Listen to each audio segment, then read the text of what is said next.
Today in Lincoln, a big game for the Big Ten. Two teams coming off tough losses. Two teams coming off long bye weeks. The calendar may say early October, but this game already feels like a must-win. Spartans, Cornhuskers, now on FS1.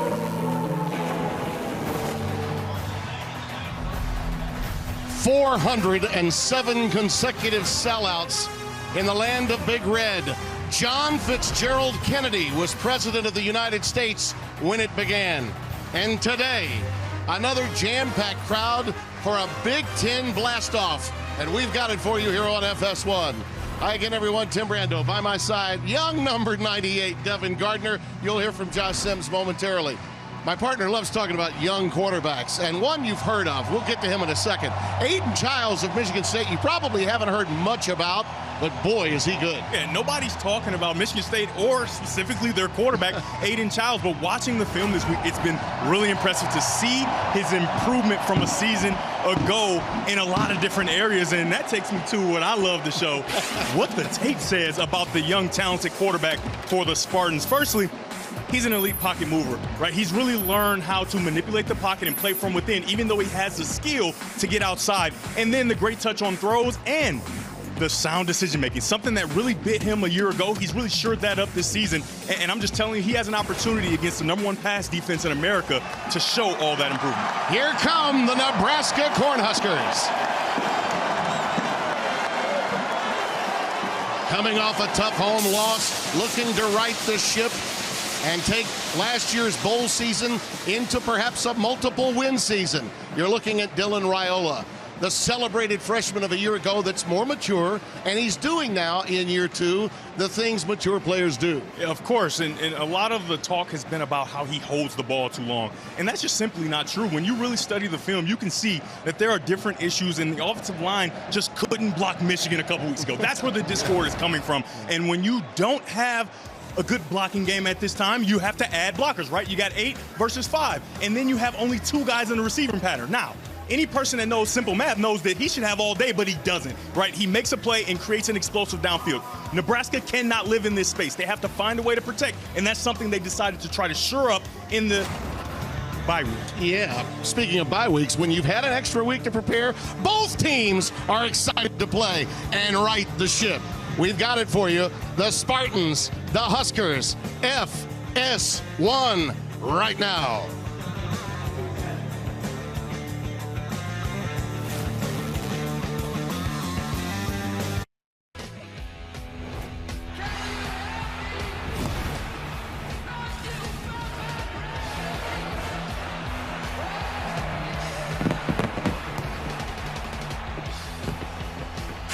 This stadium, Memorial Stadium, has changed through the years. My first visit was in '89, but it's always full, we know that. And the weather, warm and windy, and the wind will play a role. 88 degrees the temperature, but that wind is going to make it a really big issue strategically through this game. Michigan State won the toss. They receive, want the ball, but Nebraska will be kicking with the wind and will have the ball with the win when they get it, and in the fourth quarter, which is important to their head coach. And it goes through for a touchback. And let's go down to Josh R. Sims with his report. Well, Tim, it is very evident we're seeing a much different Aiden Childs at quarterback in year number 2 at Michigan State.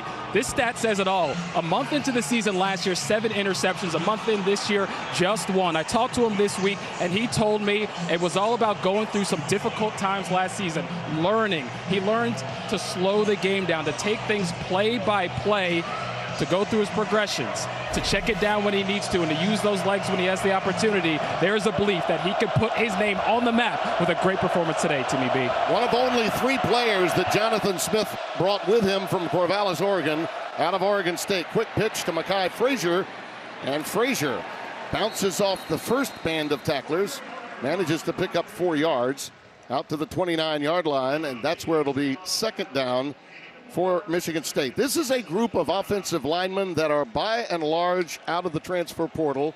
Their leader is the center, Matt Gulbin. Young, Moore are the tackles, Carter and Phillips are the guards.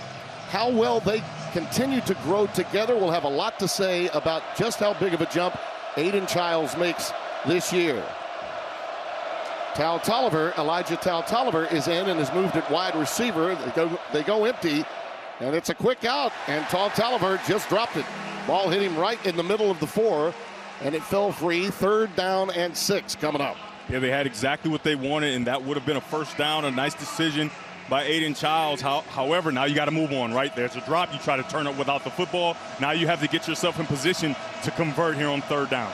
Yeah, that's sort of a disgusted look early for Jonathan. One of the really great coaches, played quarterback and was an offensive coordinator at Washington. Worked with Coach Pete, who's in our studio at halftime, working alongside Bruce Feldman and Mike Hill. Mekhi Frazier remains the setback. Go with an extra tight end. Blitz coming up the middle, and down goes Childs at the 16-yard line. Bringing in the heat, Javen Wright, the linebacker, and he had plenty of help. And it's a punt formation coming up. And Tim, talk about this athletic ability. Watch him come right down the middle. The running back knows exactly what to do. Guess what? You can't plan for this. Up and over, and he gets to Childs to start this game. Outstanding job. They really haven't done a nice job of getting to the quarterback. That's a really nice start for the Cornhusker defense. Frazier got up and said, "What happened?" What? Which way did he go? Which way did he go? He went over. He did. Down went Frazier, but there was no block. And we've got markers down pre-snap. Tim, I like what you did there. Down with Frazier. Down goes Frazier, but he didn't get the block. That's right. That's a really athletic and amazing play by Javen Wright. False start. Offense number 2. 5-yard penalty. Still 4th down. Our referee, the affable Jeff Cervinsky, one of the really enjoyable guys to be around in this game. Jonathan Smith, as we mentioned, now in his 2nd year. I think this was a whale of a hire by the Spartans, picking him up. He'll get the program right back where it was before really soon. The roster is already measurably better than it was a season ago. Corey Barney, after the line drive punt, and a quality return, gets it into Michigan State territory to the 48-yard line. Ryan Eckley's putt was a little short, and you see Dylan Raiola making his way out. His completion percentage way up. A lot of that is because he's taking the layups when the layups are given. Absolutely, and like I spoke about in the open, the discord about him holding on to the football, he holds on to the football when he's waiting for guys to get open, right? He has taken what the defense has given him to this point in the season. I expect him to continue to do that today. After the 14-yard return on a low 43-yard punt, great field position to open for Big Red. Emmett Johnson, the do-everything running back, he catches a lot of passes out of that position in the backfield with Raiola. And he takes it on 1st down. He maybe gets a yard, and that's all. Jordan Hall, good to see him out there. You know, this is a young man that they lost, unfortunately, in that game at USC because of targeting. Could not play in the 2nd half. As you look at Matt Rule, all he does is win everywhere he goes. A program builder. Opening year 4 here at Nebraska. You think of year 3, what it could mean. It's always been really good. But year 4, even after that, can become even greater. Again, a check down, and he takes Johnson. As we mentioned, he catches a lot of passes out of the backfield.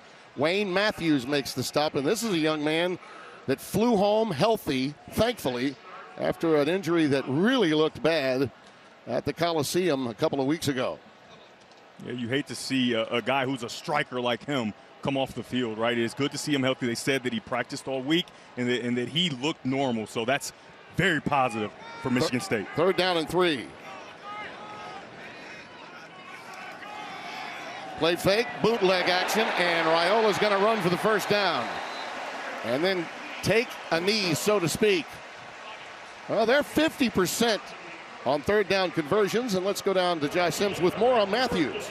Well, yeah, Timmy B, and I talked to Wayne Matthews before the game started and asked him how he was feeling. He said certainly a scary moment last week, 100% happy to be out here, and I can tell you the defense also very excited to have their guy back. You bet. Those 2 linebackers are their best players on that side of the ball. Well, that was a nice dig route, but broken up. Dane Key, the transfer that came in from Kentucky, And the pass breakup from Malcolm Bell, number 14, the senior out of Montreal, Quebec, Canada. And the crowd wants a pass interference, but I'm glad that the referees did not throw it. He had really sticky coverage. He's all over him. But I like that they're allowing him to play early, right? You have to make sure you call it both ways, but early it looks like they're going to allow him to play. 3 wide receiver set. Little hitch out to Barney. Well defended sideline to sideline by these linebackers and corners. That's Joshua Eaton, number 7. 6th-year player out of Houston, Texas with the stop, 3rd down and 8. Barney is not a guy that's easy to get to the ground in the open field. It's a nice job of Eaton making sure he disengages and gets downhill right away to make that a minimal game and set up a 3rd and long for Dylan Raiola and the Cornhuskers. Running the football is not out of the questions. The safeties for Michigan State are back. Blitz coming off the edge. Raiola lets it fly. The tight end, Lindemeyer. Marker is down as he goes down at the 24-yard line. The original walk-on from La Vista, Nebraska, with the reception. A stop made by the aforementioned Wayne Matthews, a gain of 10. It's a really nice job of Dylan Raiola. That's the 2nd time on this drive that he's able to get into the pocket, what I call getting into the fight and make a play for his team. Are they picking up the flag? What's the story here? Prior to the pass being thrown, holding defense number 2. Oh. 10-yard penalty results in an automatic 1st down. There's Dana Holgerson. You talk about a remarkable hire. They got him late in the year, a season ago, and he said, I'm here as long as Dylan Raiola is his quarterback. He's special. I want to work with him. And after being a head coach at Houston, now he's calling the shots here. Joshua Eaton is the guilty party here on the hold. Here's where you're going to see it. Starts to grab him. Yeah. Grabs him right on the hip and tries to pull him from getting to that dig route. Yeah, that was West. It was Eaton that was down. I beg your pardon. It wasn't Eaton that was guilty of the flag. It was West. But we were checking who was injured, and Brett was pointing to the injured player, not the man for whom the flag was thrown. Matt Rule chatting with our referee, Jeff Cervinsky, looking for an explanation on something.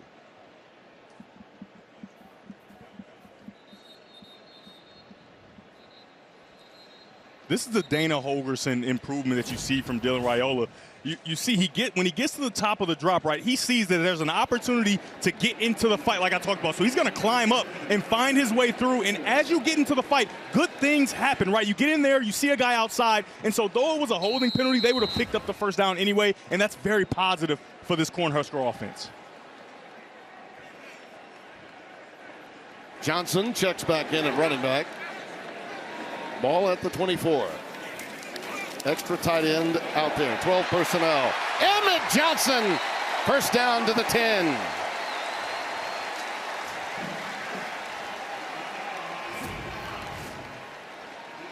You got to get to the 2nd level if you want explosive runs, and that's what this offensive line does. They do a nice job of covering up those linebackers, and if you do that, Emmett Johnson has a chance. I'm just telling you, when we talked to Dana Holgerson, he said, listen, he is Christian McCaffrey, but the rest of the country, they don't know it yet. He can catch the ball in the backfield, and obviously, as you can see, he's explosive as a runner. Having over 400 rushing yards this year with that, and you add to that the all-purpose yards as a receiver that we touched on. He is, in many ways, mirroring McCaffrey. Into the end zone, incomplete. That was an up and out intended for Ja'Cory Barney Jr., sophomore from Florida City. 2nd down and goal coming up. Though that's an incompletion, that's really nice coverage by Michigan State, but you love how Raiola is thinking about football. He sees man-to-man coverage with your man-to-man beater. The corner route with your best player in Barney, just an outside throw because of that tight coverage. And this is a secondary, by the way, that's a little bit banged up. Devin Cromwell, number 27, was in coverage there, the transfer from Texas Tech. Raiola calls his own number. Inside the 5, down to near the 2. Going to be decision time now. Malik Spencer, the safety, and Jordan Hall collaborate on the tackle. That's a bust there, Tim. Dylan Raiola's trying to throw this. He's looking, but there's a block on the outside. But this is a nice job of not letting a bad play turn to worse. He actually makes a positive play, pulls it down, and like you said, calls his own number and puts him in a conducive to success position. All right. There was a situation 2 weeks ago when Matt Rule turned down points. He heard about it. Here's Harburg in the game. Kid played in this game against Michigan State in 2023. They run reverse. Johnson behind Harburg. Touchdown.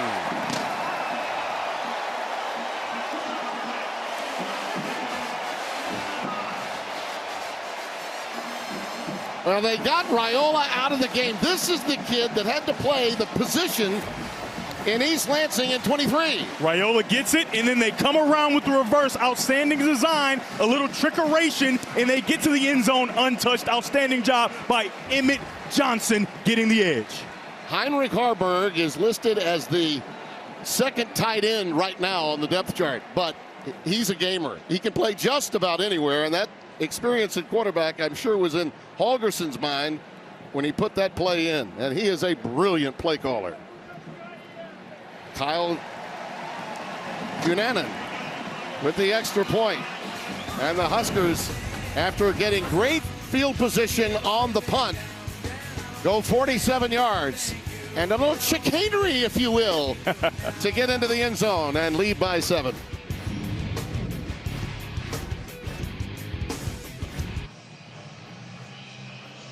Nine plays, officially 48 yards, 4:14 off the clock. Johnson, little sleight of hand, too, to have Raiola take the handoff from Harburg, but then also to have Harburg blocking for Emmett Johnson to carry that one in. As I mentioned before, you think about offenses run as an offensive coordinator. Dana Holgerson hadn't been one since his days at Oklahoma State, 8, 9, and 10. You follow that up with what he's done now. He's either been number 1 or number 2 in passing yards as an offensive coordinator while coordinating at the collegiate level. He's a stud in calling plays.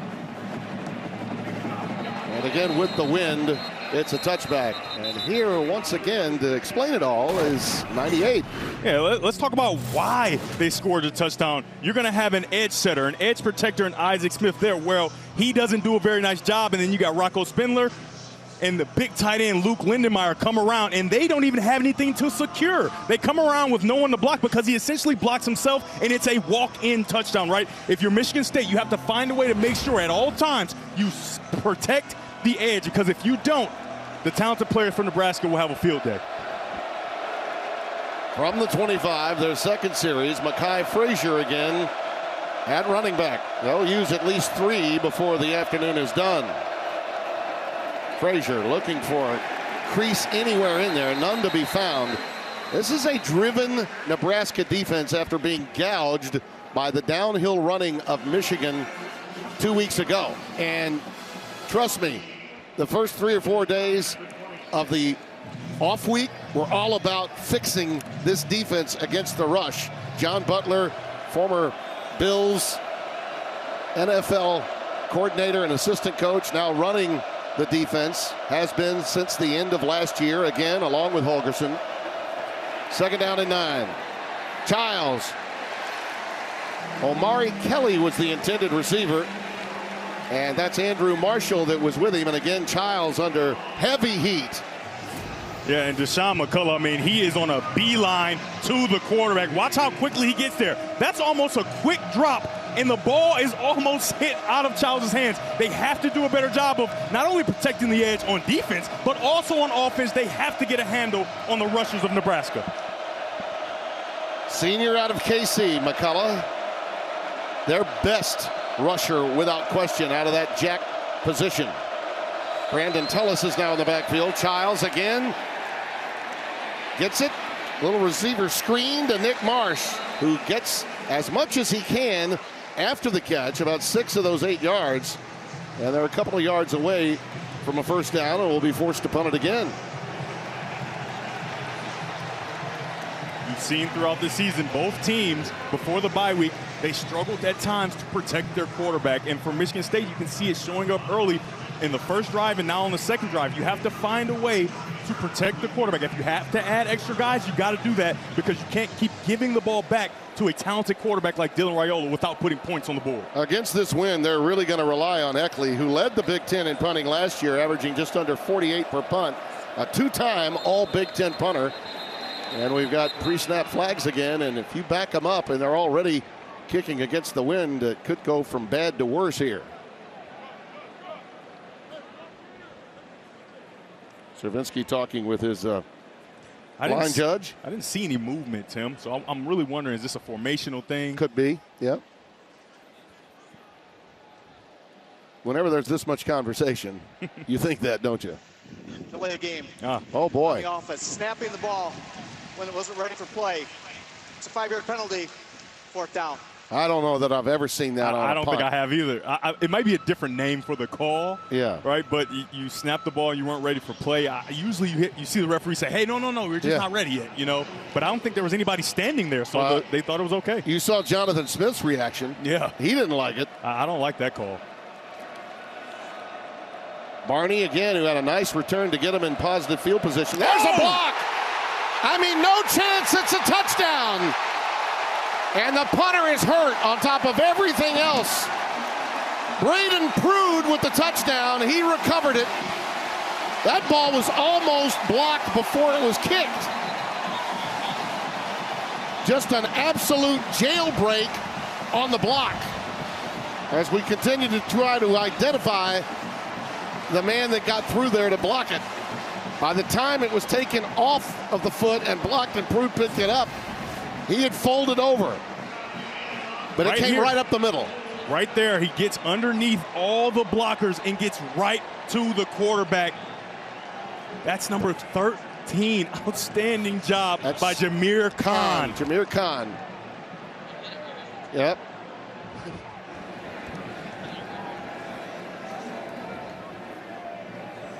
Cunanan for the extra point. Boy, you talk about a game changer. All of a sudden, you're down by 2 touchdowns. Like I said, he could have almost reached out on his own and taken it out of the air when he was dropping the ball to punt it. Prude gets it into the end zone. 14-egg.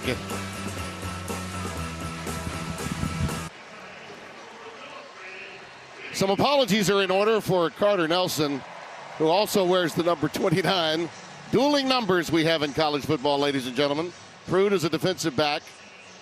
Nelson is a tight end. He's the man that picked it up, but here's Jameer Khan getting through there. He does such a nice job of laying out and making sure he gets that football. And how much more Johnny on the spot can you be? I mean, just bounces right into your hands, and he doesn't have any receptions, but he's already got a touchdown. I'm still perplexed, and I bet Jonathan Smith is too, about the penalty that preceded it. Yeah. You know? And you know, the penalty kind of distracted us. The old saying goes, you don't know this just yet, Tim, but I'm going to teach you something. Nothing good happens on a re-kick, even if you don't run all the way down there, and you saw an example of that. I think I've actually heard some old special teams coaches say that. Nothing good happens on a re-kick. Yeah. That's the first time I've heard a quarterback tell me that, but I've heard some special teams remember coaches. when I went to the Steelers, I had to play a little special teams. Yeah, I was playing both a quarterback and wide receiver. Yeah, that's when they were testing you as the new Slash. Oh, yeah. I remember that. I do. The wind's blowing the ball off the tee, so you know you're going to have to bring that holder in.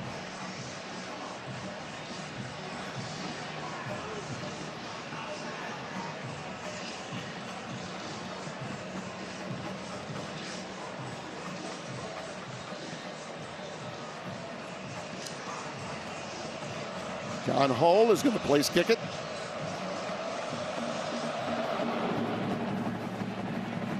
And it's again through the end zone. No problem with the wind. Mike Pereira is going to help us with that penalty that had us perplexed, befuddled at the very least. Mike? I'm befuddled too at times, but this one I think I'm pretty clear. Watch the late substitution. So you get the late substitution coming off the field, and now they're going to get up to the line very quickly, and they're going to snap the ball before the defense has had any chance to match up, before the umpire has got into his position. So because of that late substitution, yes, they shut it down, call it as a delay of game for snapping the ball when it's not ready, and that was what was behind that penalty. You know what? I noticed on the replay, too, that Matt Rule was running down the sidelines, pointing it out to the officials. Great call, Mike. We appreciate it. Childs in trouble again. Gets a little help to Frazier, and this is going to go for a ways. That's a first down. What a wonderful ad-lib by Childs, and for Frazier as the running back to hang back and give him some help. Yeah. Hey, Tim, remember I talked about that elite movement in the pocket? How about a 12-yard gain when you probably shouldn't have a 12-yard gain? You can see there, he's in the pocket, he doesn't like it, he starts to move in the pocket, he gets outside, finds a way to get back, and he finds his check down. Incredible play by Aiden Childs. Elijah Tolliver in the backfield now on 1st and 10. Ball is at the 37. Nice little curl, and Boyd with a beautiful spin to get free for additional yardage. A first down and into Nebraska territory. Rex Guthrie, number 21. That's a redshirt freshman out of Littleton, Colorado, with a stop. Tim, the ball placement is so important. When this ball's thrown on that outside shoulder, he knows that he can turn outside because the defender is inside. Ball placement perfect by Aiden Childs, and a short throw turns into a first down gain. Tullis remains in the game. Childs under center. Brandon Tullis. And this is what you sort of expect them to do, right? 5 yards, just pound the rock against a Nebraska defense that's yielded a lot of yardage on the ground. Why not? Vincent Shavers, number 9, with a stop. There's Ryan Lindgren, the offensive coordinator, to your far right, that's calling the shots for head coach Jonathan Smith. Jonathan was his own play caller at one time in his career as a head coach, but he has yielded now, and Lindgren is highly thought of.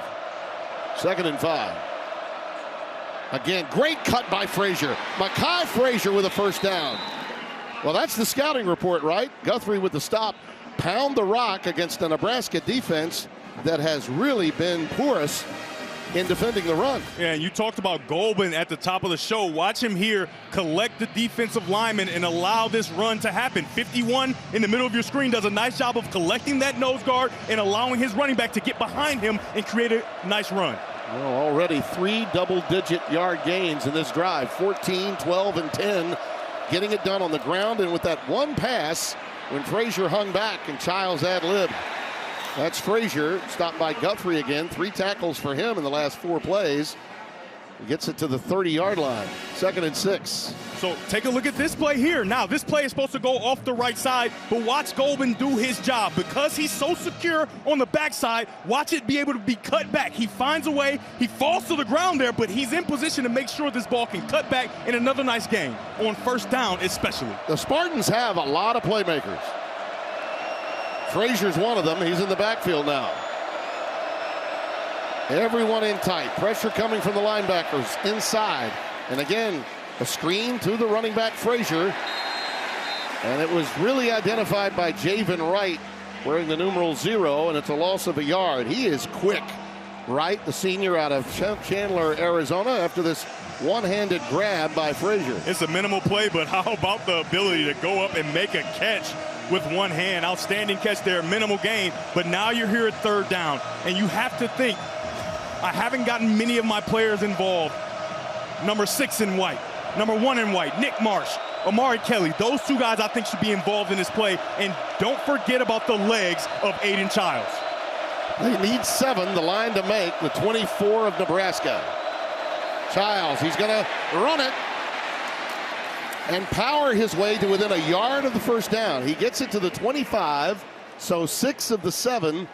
And Javen Wright again lays the leather, and it's 4th down and a yard to go. And you got to believe that that man is thinking, absolutely, we're going for it. It's 4th down, and we're going against the breeze. Don't forget about the legs of Aiden Childs. He doesn't like what he sees. He has immediate pressure. He finds the way to put his team in position to give them the opportunity to pick up a first down.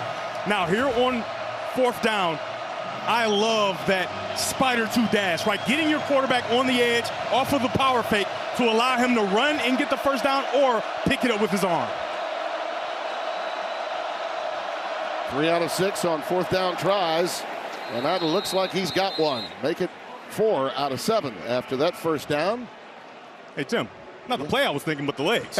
But the legs. And being down on the field, seeing Aiden Childs up close for the first time, that's a big guy, right? A big, strong man, and you lean on him to get that first down. He reminds me of you when you played, with one exception. His lower body's a little thicker than yours was when you were playing at Michigan. Now, Tim, get off my lower body, man. Get off my lower body. My goodness, I'm working on it, okay? You were svelte back in those days. There's John Butler, the defensive coordinator. Childs. Incomplete. Pass intended for the tight end, Velling. Boy, I saw a holding of a wide receiver that went uncalled. Yeah, they tried to go with the kind of bluff, right? You fake the screen and then you bluff down the field, and it's pretty covered. A very nice job by number 8 in red, Deshaun Singleton, who we talked to yesterday, and it was an amazing conversation. You can tell he's ready for this football game, but he's in perfect position, and Aiden Childs isn't able to get the ball to his tight end, Jack Velling. Sierra Wright got away with holding on a wide receiver 5 yards ahead of Velling, the tight end.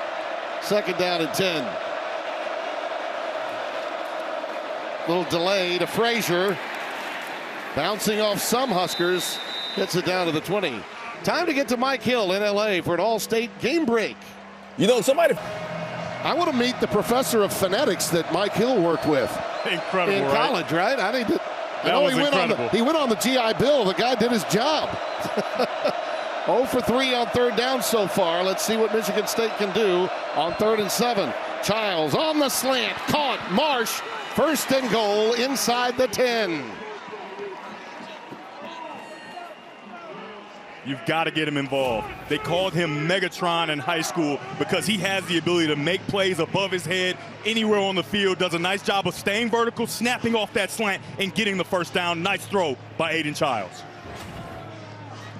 All the requisite tools, all the measurables are with Childs. As a freshman at Oregon State, they had a package for him when he was backing up Uiagalelei on a team that was ranked in the top 15 in Corvallis for Jonathan Smith in his tight final splits, year. you usually get over routes. Frazier, nothing doing.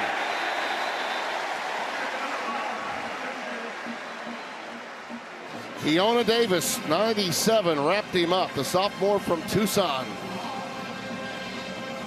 That play had no chance of getting going. 10 stops in the game with Michigan, and he only had 12 all of last year, so he was productive. And those guys were seeing a lot of run plays from the Wolverines 2 weeks ago. Coming down to the end of the 1st quarter. 2nd and goal. Trips to the bottom of your screen. Childs, nowhere to go. He just ran into a bunch of red. The perfect defense, Tim, when you're having quarterback draw called by the offense, is to stunt the defensive line, right? Because now the targets for the offensive line, they move, and that's what Nebraska did on that play. Well, Nebraska had the wind in the 1st quarter. They wound up getting 14 points by way of their offense and also special teams. But right now, Michigan State has a chance to get within 1 score when we start the 2nd.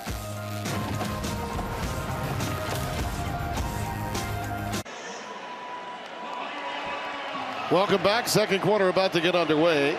Tim Brando, Devin Gardner, and Josh Sims. Interesting now with the ball where it is for this critical 3rd down play. What do you think? Yeah, when you're down here tight, you want to think players for sure and not plays. And in the red zone, this monster down at the bottom of your screen there, Nick Marsh, is a huge weapon. Markers down, a pump fake, and then on the late cross, a lot of contact against Kelly, and there comes the flag. A little late with the flag, but it does come down, so we're at least going to have 1 penalty for interference, if not a hold. And we had a flag just as the play took off as well. And I love the way Aiden Childs is thinking. He's thinking like a quarterback, right? You're down here tight, find your best matchup. He looked to his best matchup, but it wasn't available. There are 2 fouls on the play against Nebraska. Offside, defense number 96. That penalty is declined. Pass interference, defense. That ball plays at the spot of the foul. Who's an automatic. first down. Yeah, it was clear of the pass interference. Winery, 96, was the man that lined up in the neutral zone. This has been an interesting drive when you think about it. 3 negative plays, 4 double-digit yard gains, and they're on the doorstep for a touchdown. You'll see the interference here clearly. Yeah, you can see Singleton. He's there waiting on it, and he's just a tad too early. He's in position. He has good eyes. He carries the vertical, and then he gets there just too early, and it's a win for Michigan State. Yeah, he didn't say the number, did Cervinsky, but it was obvious it was Singleton. Play fake. Childs in trouble and down. He got it off the edge, and he got it from the middle. Elijah Judy, the nose guard, right up the gut. The big senior out of Philadelphia, PA.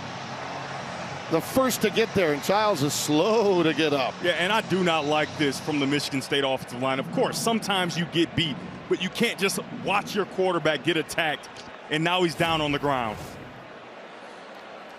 You're going to see there, he comes off that power fake, and he gets hit as soon as he's about to let the ball loose. Good job of him protecting it. But, man, that's got to hurt. Yeah, and you got a second guy on top of you as well. But Judy was the first to lay the lumber. And he goes 300. Timeout.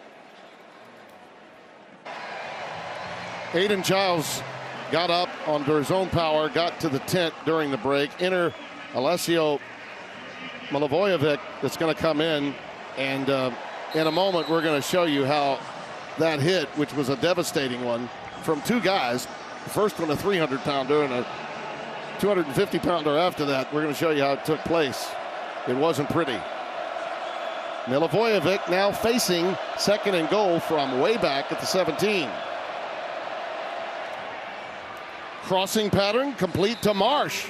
Pretty good play, the 6. Now let's go back to the sack. Yeah, I mean, effort is something you cannot coach. Take a look here. Right, obviously, I don't know the blocking pattern or whatever, but you let a guy right through. You don't wait and just, woe is me. You chase after and help your quarterback, and now he's in the tent. That is something that cannot be allowed. Effort can never be coached. And there's a young man that's played a lot of football, too. Lepo, a 6'7", 316-pounder, started 12 games a season ago. Frazier in the backfield now on 3rd and goal. If I'm a young quarterback coming in, I'm thinking Nick Marsh, who has single coverage to the top of your screen. Why not?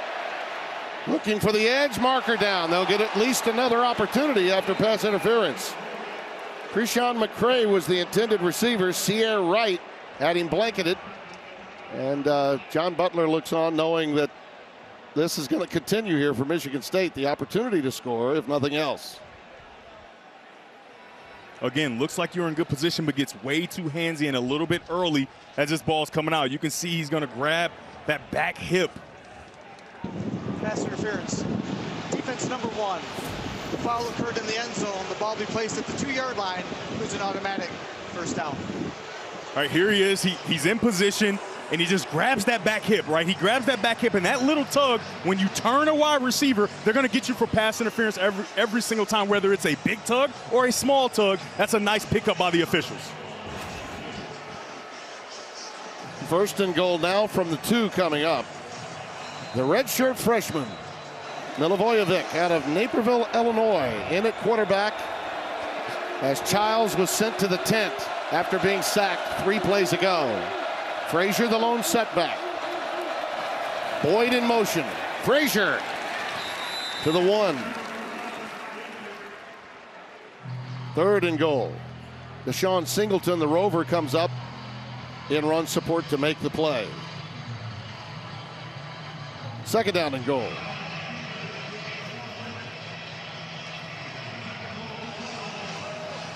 All right, now Tim, Ashton Lepo, a guy you talked about, played a lot of snaps. Here on 2nd down, I want to get right behind him, right? Give him an opportunity to redeem himself off the right side. The big fullback, Jay Coyne, 44, is in. Frazier dots the I. Play fake. Back of the end zone, caught, touchdown, Jack Velling. His 9th catch of the season. This one is a touchdown, his 2nd of the year. This is really good by Velling. This is that spider 2-wide banana, right? But he stops the banana because he sees open space, right? He's wide open, so he says, hey, get it to me right here. And a nice pickup by the quarterback, Alicio Milivojevic. You like that? I do. There you go. Milivojevic. You and Sarge could really handle a lot of phonetics. Oh, yeah. Your professors did a wonderful job. How about Milivojevic, though, coming in cold off the bench, throwing on the first play, and then finishing it off with a touchdown pass to his big tight end, number 12 in white, Jack Velling. Uh-huh. Uh-huh.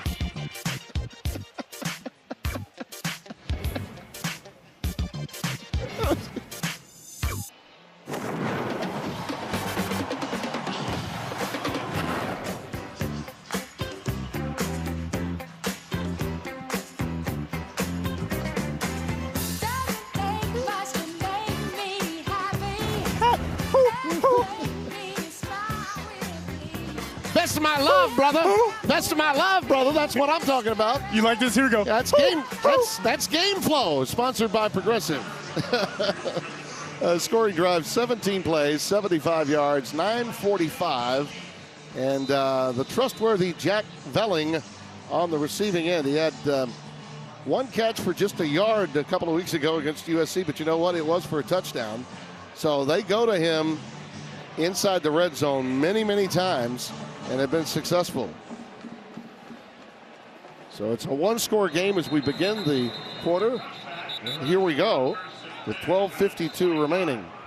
Now, Tim, the one thing that you have to remember, they were on the field for a very long time because of the punt block and a touchdown. So Nebraska just has been sitting on the sideline for give or take about 30 minutes, right? Absolutely, yeah. That's something that could play big right here. If you're Dylan Raiola, you got to get your guys ready to go and get them going again because they were doing well, but because of the punt block touchdown, they didn't get a chance again. And now you're going against the wind, too. How about this, Tim? Only 9 plays in the game they played. Right.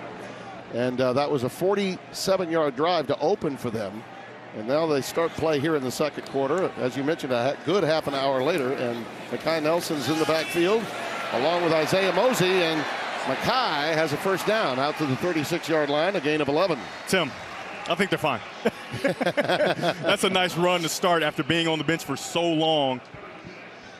A nice explosive run there for a first down. But we had a nice conversation yesterday with Raiola, and boy, oh boy, his presence. And we were with him a year ago before that Illinois game, which was week 4 of the regular season. So almost a year ago to the day, he has matured mightily.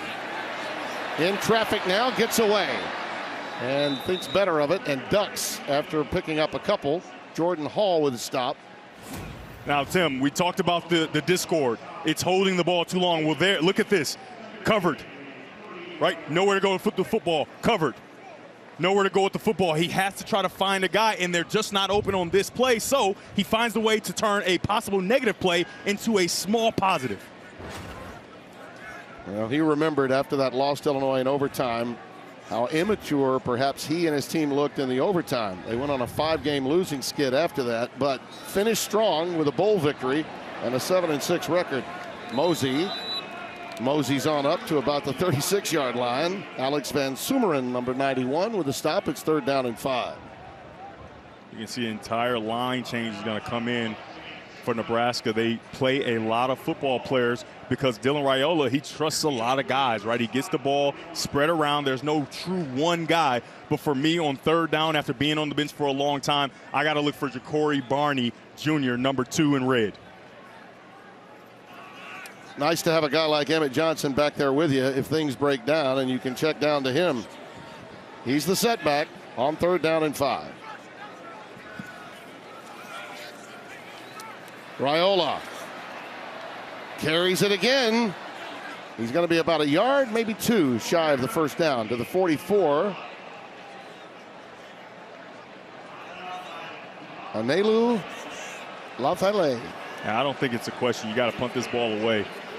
Number 11 making the stop there. The transfer out of Wisconsin by way of Honolulu. If you're saying Lafayette, you're probably talking about a kid from Hawaii. Archie Wilson will punt it away. Omari Kelly is back deep on 4th and 2. There's been a trend in college football, always going forward, even in your own territory, but I like the decision to punt this ball away and force Michigan State to drive the football. Uh-oh. Watch out with that wind. That ball's way, way back. It's behind you if you're on special teams for the punt team. Just a 26-yard boot, but good field position given the circumstances for Michigan State. And guess what? Number 2 in white. He'll be back. Yeah, can't wait to see Aiden Childs again. Nice job by Milivojevic. But right now, Aiden Childs is back in, and with more, here's Josh. Well, Aiden Childs spent about 5 minutes in the tent getting evaluated by the medical team. Came out of it. The first thing he did, go over to Alicio, give him a big chest bump after hearing about that touchdown pass, dove back into the game plan, grabbed his helmet, and he's back on the field, guys.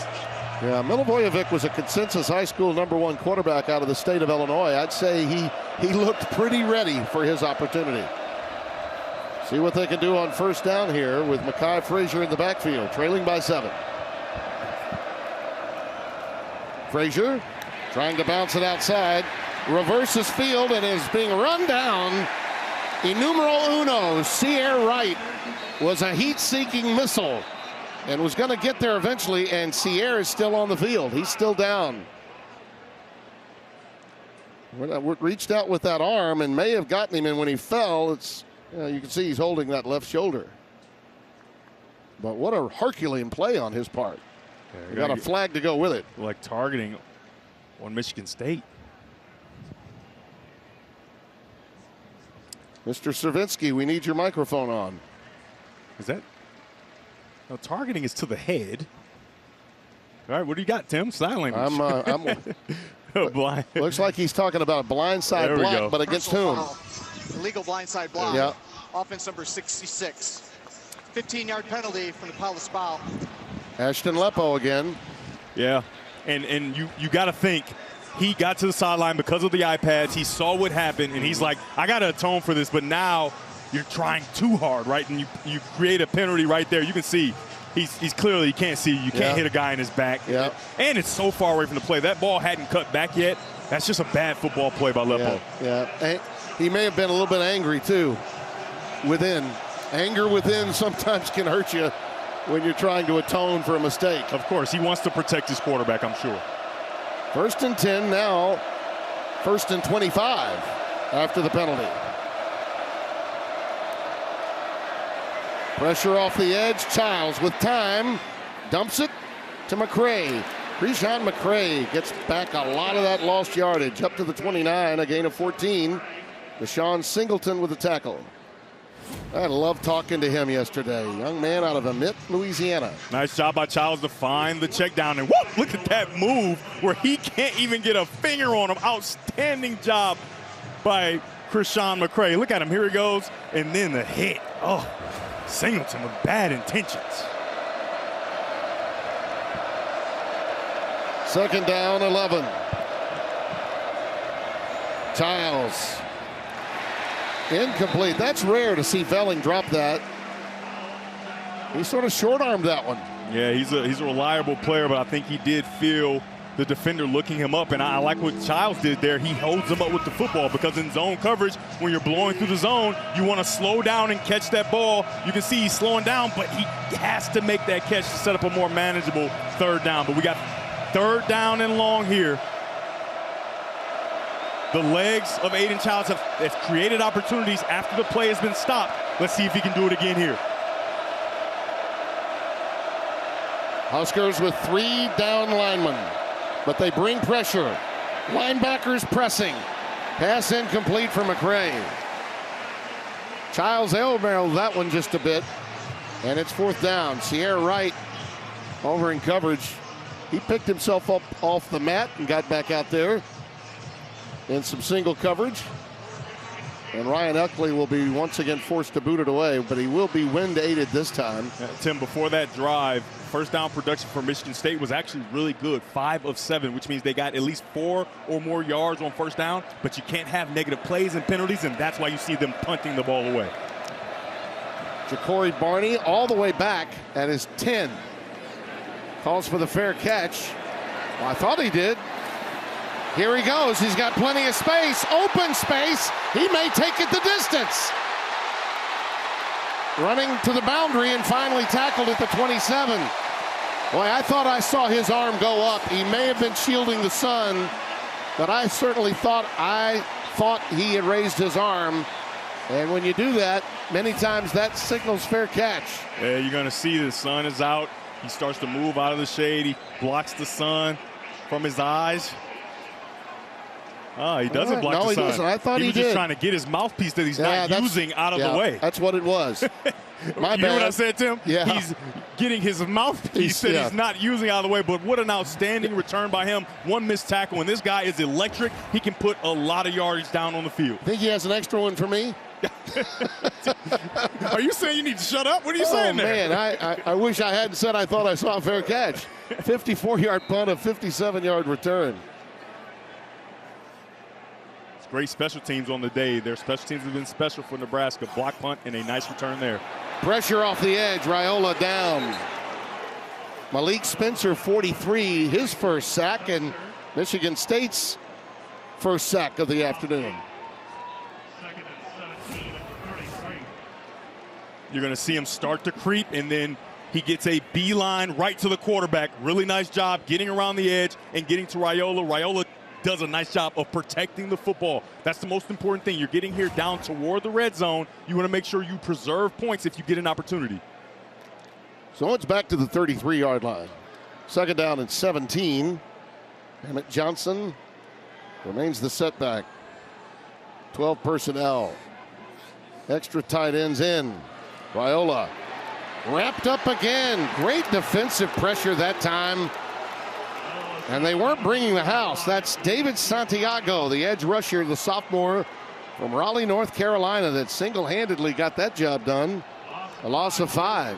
I mean, it's awesome. It's awesome by number 41 in white, David Santiago. It's all about relentless effort. Relentless effort. Can you be relentless? Even when you have been blocked at first, can you continue to be relentless? Watch him continue to push, and then reach and pull Raiola down. That's a big man he's pulling down with just one arm. Impressive strength by number 41, David Santiago. Third down and a pair of deuces, 22 to go. Line to make all the way down at the 16-yard line. And we've got a flag down on the pre-snap false start. Gunnar Gatula, False start. 77. Offense number 77. 5-yard penalty. It's third down. Dana's. That's not Dana, but normally Dana, the visor would be off. When you see Dana on the sideline, you see a visor. He always thought a lot of Steve Spurrier, and many times that visor would be thrown off too. A lot of times in these long yardage situations, Michigan State loves to have middle open and then have a guy in the middle just kind of with no responsibility, making sure the ball's not. All kinds of trouble for Raiola now. Helmet ripped off. Jalen Thompson took him down, and the helmet came free. Fans want a flag. All things considered, it was a bit physical. That's another loss of 15 yards. They still can't believe it as they see the helmet go off again. Yeah, the crowd's mad at the no call on the penalty, but they should be mad at the operation there. It's been bad snaps, and this time Raiola's not able to get it, and a great job of number 9, Jalen Thompson, the pride of Detroit, Michigan, making a play. Yeah, I mean, they have an argument. They sure do. They have an argument. They sure do. Kelly's back deep. Archie Wilson punts it away. And again, a poor punt against that wind. It's really difficult. When the helmet comes off like that, you're supposed to see a flag. Yeah, I really love to see if Pereira can really help us out here. Yeah. That seems like a big miss. Yeah. And you can't say that it wasn't intentional. You cannot say that in real time.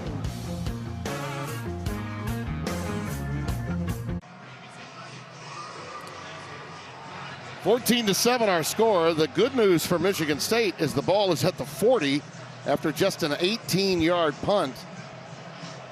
Raiola taking a look at the tablet to see what might help. Certainly getting rid of some negative plays, which they had plenty of in that last drive. would help them. Without that blocked punt, this game is tied.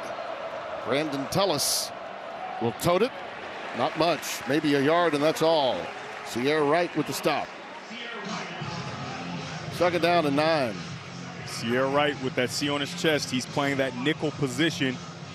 They brought Donovan Jones, number 37, in as a cornerback, so they free up the opportunity for Sierra Wright to help as a nickel, right? Because he knows how to play in the pass game, and as you can see, he can get down in the box and play kind of a pseudo linebacker and help in the run game at the line of scrimmage.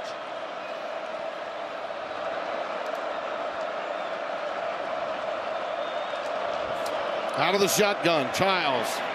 Looping it long, incomplete. Nick Marsh, the intended receiver. Pretty obvious that's the go-to guy, isn't it? Yeah, and you can see right now, Aiden Childs, he's getting unsettled because of the pressure and duress that he continues to be under. Even on that last play, it is a beeline to the quarterback. You can see he's only at his first hitch, and he is about to get hit again. They have to find a way to shore up the edge. If you have to go to two-man routes and leave Aiden to protect, you may have to do that if you're Michigan State.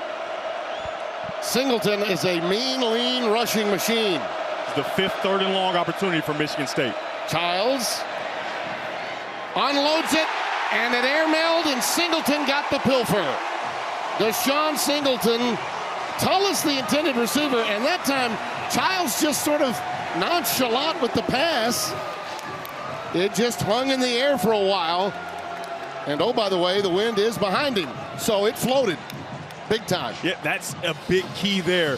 He has the wind, right? So a throw where he thinks he's going to go right down to the back, it starts to float over his head. We've seen him make this throw all season, and the ball continues to travel, tips and overthrows right into the arms of number 8 in red, Deshaun Singleton. Well, when it's warm and windy, and we were down before the game, we were down on the field, that's a nightmare for a quarterback, isn't it? To have that much wind on a really hot day. Absolutely. First down, great field position for Emmett Johnson on first down. He gets ahead for 4. 2nd down and 6. Now Nebraska, after a series they love to forget, now have the ball in the plus position on the field after the turnover. Think about this, Tim. Michigan State came into today 101st in the country as far as getting sacks on the quarterback, just one and a half this year. They've already got 2 in this game, yeah. and they're continuing to get after the quarterback. And we talked about this in the open. Shoring up the protection was something they had to do. Johnson. A couple of good moves there to get ahead for Smith and Hall collaborate on the stop. Tim, it's kind of been a revolving door at the tackle positions for Nebraska. Number 77, number 57, number 65, number 75. They try to find a combination of guys that can protect the quarterback, but they're struggling to do it here yet again.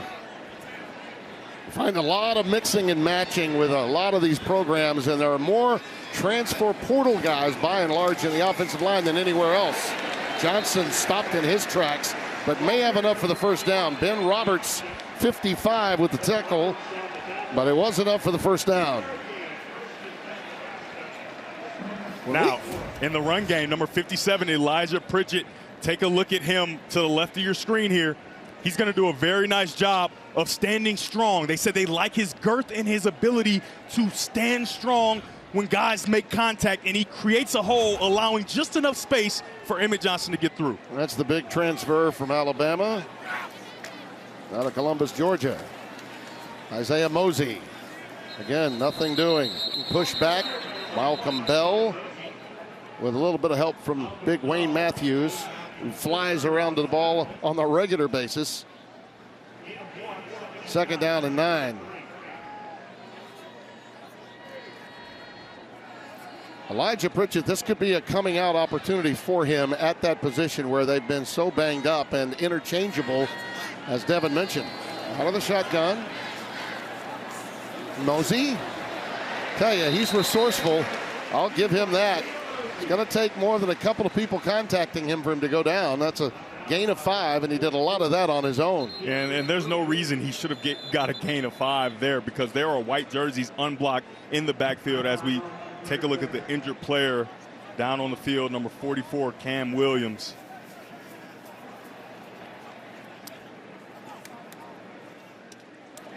We'll give Nebraska some time to consider what they're going to do on this 3rd down and 4. You know, it's interesting talking with Dana Holgorsen. He absolutely was an air raid genius. Oh, yeah. For Mike Gundy at Oklahoma State. Then went on, became a head coach. West Virginia did a remarkable job. Houston did all he could given the circumstances, moving from one conference into the Big 12. Got let go. Back now at this position, he decided, looks like Williams is going to be okay getting off the field on most of his own power.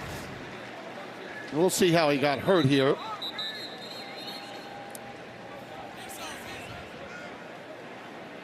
But the bottom line, and to finish my point on Holgorsen, he decided not to bring in his offense, but to run the same offense that Satterfield, who was last year's OC, was running, and catch up and just begin to coach Raiola, specifically at his position. Yeah, he wanted to come in and learn what they do, and he's done that, and he's really helped Raiola. Right, so you get that motion by Barney. You see that it's not clear man coverage, right? So you're going to go to a zone beater if you're Nebraska. 3rd down 4, safety blitz coming. Unloads it to Johnson. Emmett Johnson doesn't get as much help as he previously may have thought. Wayne Matthews all over that play. I think they felt like they had flooded the zone and there was a convoy coming to help Johnson, but it was not to be. And 4th down and a significant 4 yards left. Yeah, the difficult thing about this play is in the zone coverage, the defensive backs all have their eyes on the quarterback, right? So they see this play developing, they defeat the blocks and get to the ball carrier. Well, against the wind, one would think they may be going for it on 4th down with that wind gusting at almost 40 miles per hour.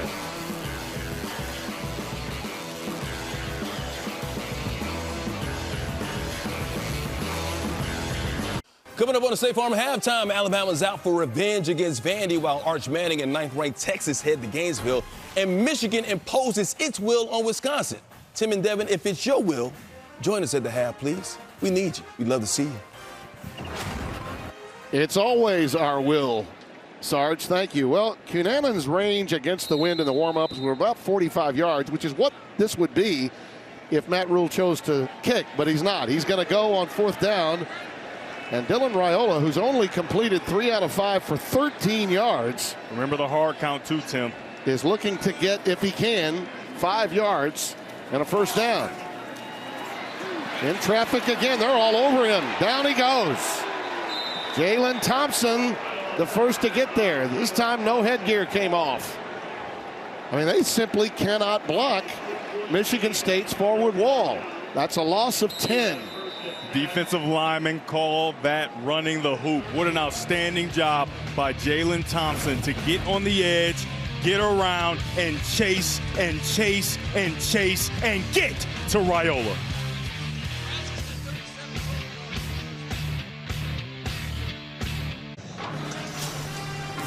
Tomorrow, an NFL double dip. Dak and the Cowboys taking on the Jets. Other regional action. Then in America's Game of the Week, Justin Herbert and the Chargers take on the Commanders, or Lions-Bengals. Check local listings for games in your area only on Fox. Well, Jalen Thompson only had 1 tackle against USC 2 weeks ago. He's taking it out on Nebraska today. What a first half he's had. 1st down, Michigan State. Frazier stretch play, cuts it up. Gets to the 41, and that's about all. We'll give him a long 3. Vincent Shavers Jr., number 9, making the stop.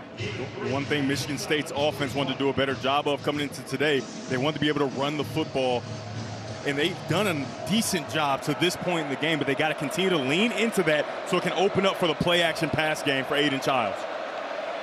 See what Brian Lindgren dials up here, the offensive coordinator. Childs dumps it underneath. Ooh, tipped. Could have been intercepted.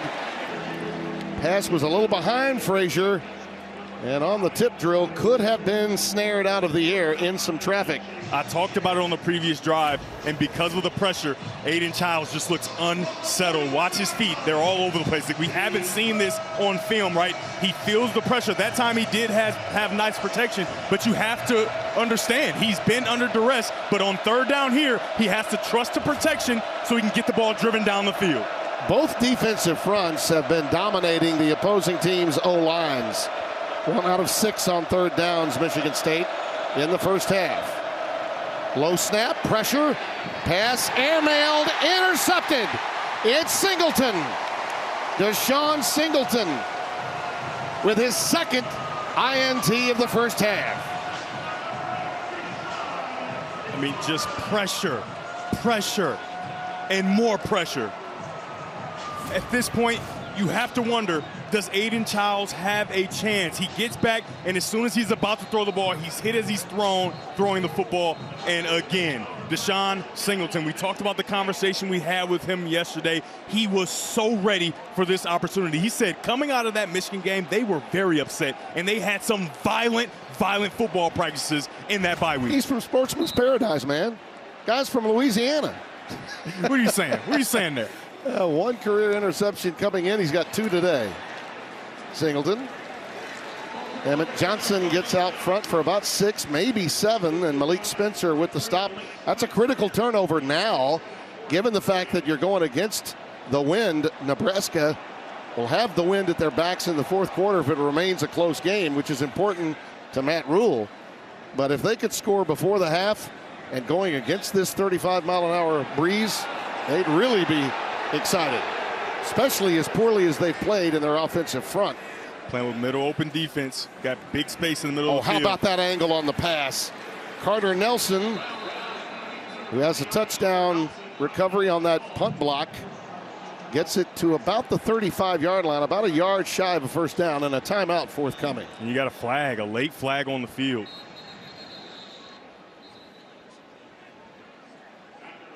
And Matt Rule said, we called the timeout, and now you get a flag to go with it. Yeah, it looks like the offensive lineman just continued to get into an argument with the opposing player, and Rule is not happy. That is not what you want to do. No. After the play was over, unsportsmanlike conduct. Nebraska number 51. Boy. 15-yard penalty, second down. That's his leader, too, Justin Evans. They're high on him. He started every game in center this season, all 13 games at left guard a season ago.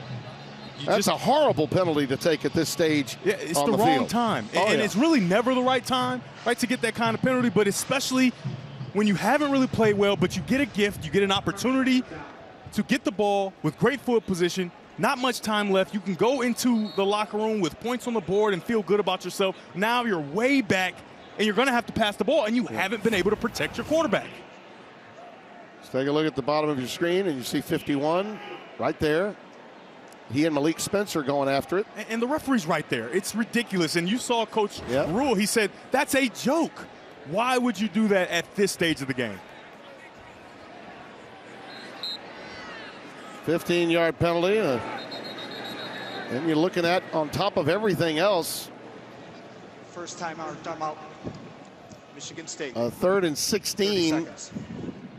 Now you're really looking at getting vertical, and that's a scary proposition the way this game's been going for either quarterback. All right, there are a lot of things you're facing right now, right? You got wind blowing against you, right? So throwing the ball downfield will already be a little difficult. Not to mention that you also can't protect the quarterback. Pressure in Raiola's face, in his back, everywhere around him. He hasn't been able to get settled and comfortable. Now, the one thing he's done is avoid the big mistake, and he has to continue to try to do that because his counterpart, Aiden Childs, was not able to do that. If you live near a body of water, you hear this a lot, okay? Swimming upstream. Yeah. Dylan Raiola and Aiden Childs today probably feel like they've been swimming upstream. You're absolutely right. All day long.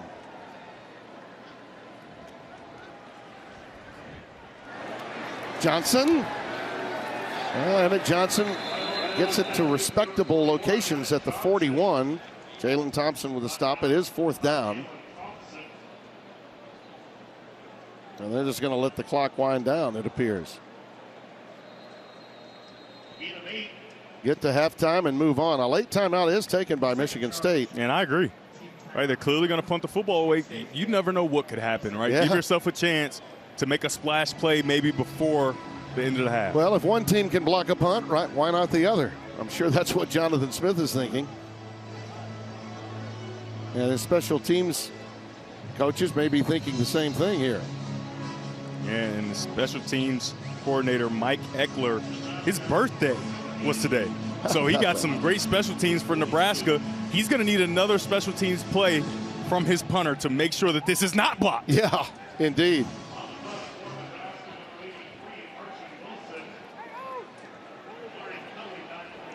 Archie Wilson sets up at about his 43-yard line, and Omari Kelly is back inside the 10 in single safety.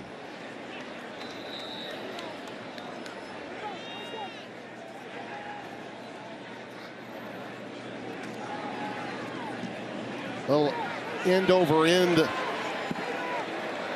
Aussie punt. It goes out of bounds at about the 12-yard line. Happy birthday, Mike. Yeah. Special teams coordinator Mike Eckler is happy that that punt is off with no harm, no foul. You expect Michigan State will come out, take a knee, go into the half, get on the iPads, figure out what's going on. Even though we know what's going on, you need to protect better and try to fix it. Right now, the most valuable players on the team are Jameer Khan and Carter Nelson for that big block and scoop and score. Yeah. Because that's the difference in the game, as each offense has really been throttled by the opposing defenses. Their defensive fronts have dominated the opposition's offensive lines, regardless of who you're rooting for. Childs hopes to have that victory formation at the end of the game, but at halftime, he's trailing by 7. It's an uneasy crowd here in the land of Big Red. 14-7 our score, but I know Mike Hill, Chris Peterson, and Bruce Feldman are feeling good back in LA. Fellas, how do you do?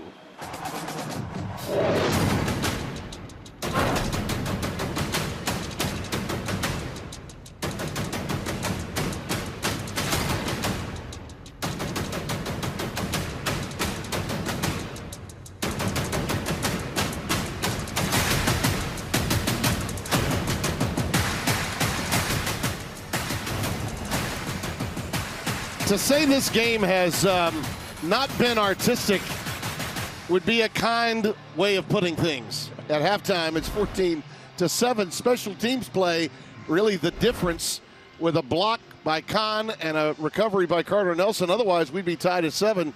But about the only good thing we could say for the offensive lines is it's still close. You can win this game. Yeah, of course. They have to improve both offensive lines. And I'm up here in the booth feeling kind of like how these quarterbacks are feeling.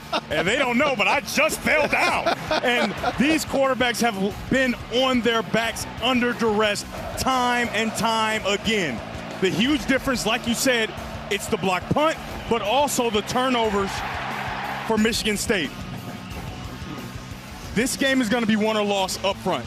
If the offensive lines can't find a way to start to protect, this will be the reason that Nebraska wins this football game. And it's really discouraging if you're a Michigan State or a Nebraska fan, because coming into this game, those are the two areas you thought you would shore up in the bye week. And to this point in the game, they have not shored those things up. But another half to play. They got a chance to go back in the locker room, see what the issues were, see who's playing the best, get the best combination out there so that you can protect these quarterbacks. Both defensive coordinators probably feel pretty good. They can say that they were able to take care of some of their issues. Of course. After the bye week. And Nebraska will have the football at the 25. Let's go down to Josh Sims and find out what he received at halftime. Well, Matt Rule told me they've had great field position on offense, but really don't have much to show for it. Felt like that team hit a lull offensively. They got to do a better job protecting Dylan Raiola, allowing him to get the ball out to his playmakers. They had two big focuses, running the ball and stopping the run. They said they're doing a good job of stopping the run, but they need to run the ball better as well. Well, listen, if you want to get the ball out quickly, 1, 2, 3, throw it, that's fine. But at 3, he's had someone in his face. Little wide receiver screen out to Isaiah Hunter. And he jitterbugs his way up for a first down to about the 39-yard line. Isaac Smith, the edge rusher, senior out of Wagoner, Oklahoma, with a stop, gain of 14. How do you eliminate the pass rush that you saw in the first half? Well, you throw screens. That's a nice job of Dana Holgorsen understanding what they struggled with in the first half, and on the very first play addressing it with a screen. So now those rushers, they waste their time even getting to the quarterback. Every great coordinator that's seen what he's seen is going to say, let's simplify as easily as possible. Emmett Johnson forges ahead for 4 in the arms of Wayne Matthews. I mean, that was a scary situation he faced at the USC game last week when he was hurt. And there you see Dana looking on. He gave up the visor and went with the hat. I should have noticed that when I was down on the field before the game. New look for Dana. Second down and 6. Nice cutback by Johnson to get a little something out of that. It will be a third and manageable. Jordan Hall, the middle linebacker, he's already eclipsed his tackle total for a season ago. And his future and ceiling is tremendous. And Tim, for Michigan State defensively, what you're seeing is man coverage, right? The opportunity to just have one single safety and have guys in the box so that they can stop the run, because they haven't proven it, and I'm talking about Nebraska, that they can protect when the pass downs come. 3 of 7 on third downs for the day, but 0 for their last 4 opportunities. And this is a third and long 3. Tried to underarm that one. It was blocked by Cam Williams, 44. And Dillon, 6 of 9 for 38 yards. He tried to go underneath that Patrick Mahomes sidearm shot, but it was blocked by Williams coming through on the blitz. Got a great jump. Not enough guys to block. He tries to get the ball to him any way he can. A nice job by number 44 in white, Cam Williams. And we've got an injured Aiden West, the cornerback, who backs up Malcolm Bell down on the field right at midfield. And they're tending to him. You can tell Williams has watched some film on old Dylan Raiola. Oh, right? yeah. Those Absolutely. are plays that he makes, right? They're kind of unorthodox, underneath hand, behind the back, wherever the case may be. He finds a way to stop him, but this is just a little bit of that friendly fire. This happened in friendly fire last week at USC, too. You hate to see that. Yeah, both guys just doing their job, right? You got man-to-man coverage, right? So you're going and chasing guys. You don't see each other because you have your eyes on your man.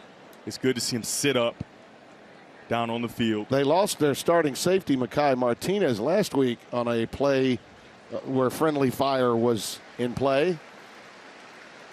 West gets up, is getting a little bit of aid, but seems to be all right, shaking it off. Hopefully we'll be able to get back into the game. As much as you don't want to see the friendly fire and guys having to leave the field because of that, you love to see the energy that they are playing with, not only just on this drive, but in the first half. Michigan State's defense has done a nice job of flying around, especially after those early drives for Nebraska. Omari Kelly is back deep in single safety at his 20. Had an 83-yarder against Youngstown State earlier this year. Uh-oh, it's a fake. Look out. He didn't get it. No, he didn't. He's short of it by a yard. That's the Heinrich Harburg, the up back. Snapped it to him. They're trying to steal a possession. I'm a little surprised because they're going against the wind that they would try this in these circumstances. So impressive by Michigan State, and specifically number 23 and white on your screen, Darius Snow, of the discipline, understanding what's my job. He sees it right away, and he gets there and shoots that near hip to make sure he stops that conversion from happening. That's a big-time play. Stayed home. And the former quarterback, current tight end, Heinrich, who made a big play to help them get a touchdown. Hey, Tim, that decision was forced by the wind. It was. We've seen those bad punts, and I'm sure he's like, Why not? Why Yeah, not? why Right? not? Why not give it a Yep. try and see if Why they not? fall asleep? Great job by Snow. Yep. Mekhi Frazier's the setback with the ball at the 49-yard line of Nebraska. Frazier. These defenses have just been suffocating Williams-Winery. 96. He's been all over the place. This is a redshirt freshman out of Lee's Summit, Missouri. He is really looking good. Got his first start against Michigan. He defeats him right away, just goes across the face of number 66, Ashton Lepo, and gets to the quarterback. They have really been clamoring for this young man to make a splash, and that's a nice play to start this drive. Talk about anemic offenses. Each team is averaging 2.5 yards per play. That's where we are in this game. Vincent Shavers gets in for the TFL. A loss of 2 there against Mekhi Frazier. And it's another third down and long facing Jonathan Smith Spartans. The coaching staff looks at Vincent Shavers Jr. as a hitter, and listen to this. You just love the pads popping and the fans loving it. John Butler's got to be pleased with his defense. I think they're going man-to-man defense. You got to get to your best option if you're Aiden Childs. 4-man front. Plenty of time for Childs. Now he's flushed. Checks it down to Frazier. And look at those Huskers. Man, they are arriving at once and in a bad humor. Cameron Linhart with the stop after the gain of 6. I mean, that was like bees to honey. After the pass was completed, it looked like it might go for a ways, and Nebraska's looked like the old black shirts were back. Man, such a nice job by John Butler, the defensive coordinator. He shows man-to-man, and then what does he do? Drops off into zone, right? So if you are Aiden Childs, you have a plan, but that plan has to change because it's not man-to-man anymore. Outstanding job of playing chess by defensive coordinator John Butler. Well, 4th and 6, and they're not playing field position. They're going to go for it with that wind at their backs here in the 3rd quarter. Childs, he's going to take it himself. He's got the first down. Inside the 35 to the 34, Javen Wright with the saving tackle, a pickup of 10. Now, Tim, they spied early in the game, but because Childs was under so much pressure, they stopped doing it, and they got away with a face mask on Singleton blitzing. But if the ref doesn't call it, they missed it in a nice job of using your legs by Aiden Childs. By the way, I had a wonderful conversation at halftime with Dustin Carter, our replay official. I'll tell you more about that when time permits. There's a quick pitch to the wide side to Tullis. Nothing doing again. Javen Wright leads the way. Let's go down to Josh. Well, Jonathan Smith told me at halftime that they were fortunate that it's just a one-score game. Too many big plays, whether it was that block punt or giving up big returns in the return game. They need to clean that up. Of course, he wants Aiden Childs to settle down, not throw those picks. But he said the defense is playing very well, keeping them in this game right now, guys. No, without a doubt. In these 2nd and long situations, this is not where you want to be if you're Michigan State. And this is an opportunity for Nebraska's defense to really put them behind the chains even further. Out of the shotgun, they go empty. 5 wides. Oh, he pulls it down quickly. Look at that move. He spins inside the 30 down to the 29. There wasn't a lot of room there, Devin. He got 7 yards there. Remember that spy I talked about? They put one there this time. Take a look here. He's going to sit there and wait. This play is going. He's just waiting to see what Childs does. What is he going to do? What's he going to do? Defeat the block, and then he's there. Nice job of changing it up by John Butler. You were burned one time with the quarterback run, put a spy on him, and defeat it. Well, finally, one team has eclipsed the 100-yard mark of total offense. After that rush by Aiden Childs, they have 103 total yards of offense, Michigan State. Here he goes again. Javen Wright the stop, move the chains, he gets the first down. I think Aiden has decided, you know what? I think I just may take this game over. Yeah, and not only him, I'm sure that was the conversation. Hey, don't make those plays if you don't have to make them in the passing game and make the big mistake. Use your legs. You have gifts that other people just don't have. Use them, and he's using them right now. And on that last play, you can see offensive coordinator Brian Lindgren, he forces him to use his gift in the read option game. They're going to go old I formation here, get Jay Coyne in there, the fullback. Redshirt junior out of New York. This is an opportunity for big play action and try to get the ball behind these safeties that are low. Yeah, Smith's a little dinged after that last run when he took himself down. He fell awkwardly in the game with USC, I thought. And as good an athlete as he is, Devin, sometimes quarterbacks have to learn how to slide or how to take themselves down. Yeah, Aiden Childs, he hasn't quite figured out the getting down part of things. and I'm just telling you, when you're an athlete like he is, it's very difficult. Took me a while to figure out how to get down because you want to fight for all those extra yards. However, when you're at this level of football, you've got to protect yourself. Well, I've got a replay to show him of you trying to sit down. That might help him in the future. Oh, my gosh.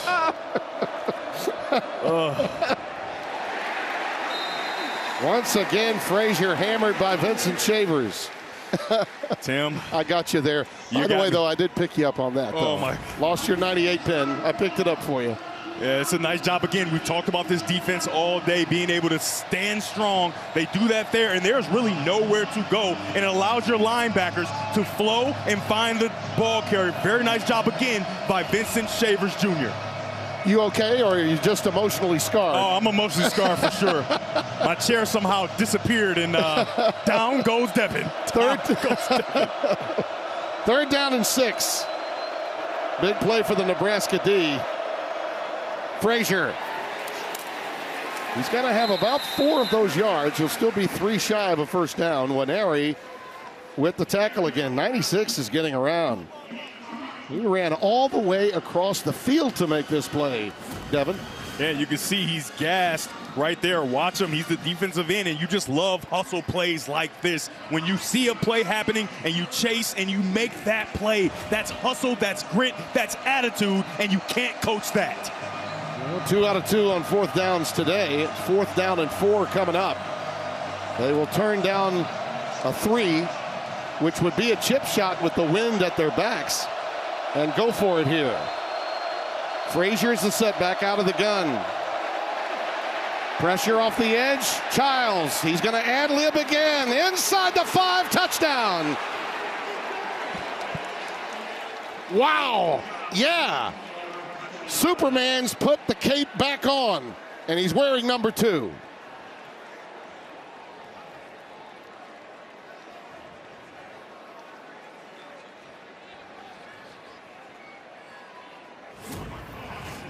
You don't have enough to block. You're going to have a free rusher off the edge. But guess what? When you have an athlete at quarterback, this is the danger. You don't protect the edge, and then now he just starts to be a great athlete all the way into the end zone.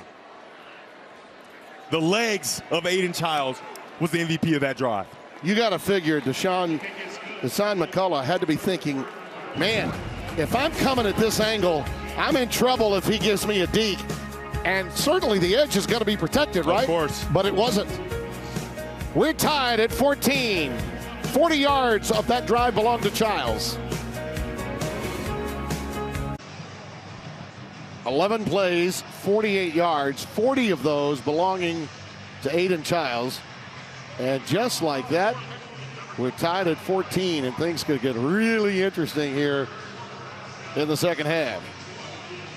Connington preparing to kick it away. Isaiah Mosey is back deep, but with the wind, the big shock will be if there is a return kick when going in this direction, no matter who's kicking off.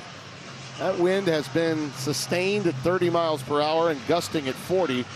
One of the reasons in our meetings yesterday, a defensive-minded coach always, Matt Rule, said, you know what? We'll take the ball as often as we can, and we want to have the wind at our back in the fourth quarter. To the touchdown, Devin. Yeah, we've talked about the offensive line. Well, here you've got a protection where you got 1, 2, 3, 4, 5 guys. Now, for the offensive line, they're going 1, 2, 3, 4, 5, blocking out. So you're going to have that free rusher on the edge, and the quarterback has to deal with him, and he does a nice job for McCullough. You want to get to that top shoulder. A huge mistake going to the bottom shoulder, and it allows for the quarterback, Aiden Childs, to get on the edge and get to the end zone. Raiola with time, but it's picked off right into the arms of Jordan Hall. That's the most time he's had all day to get rid of one. And he threw it right to number 5. And this crowd is in shock. We talked in the first half. Raiola did not make the big mistake. He avoided it.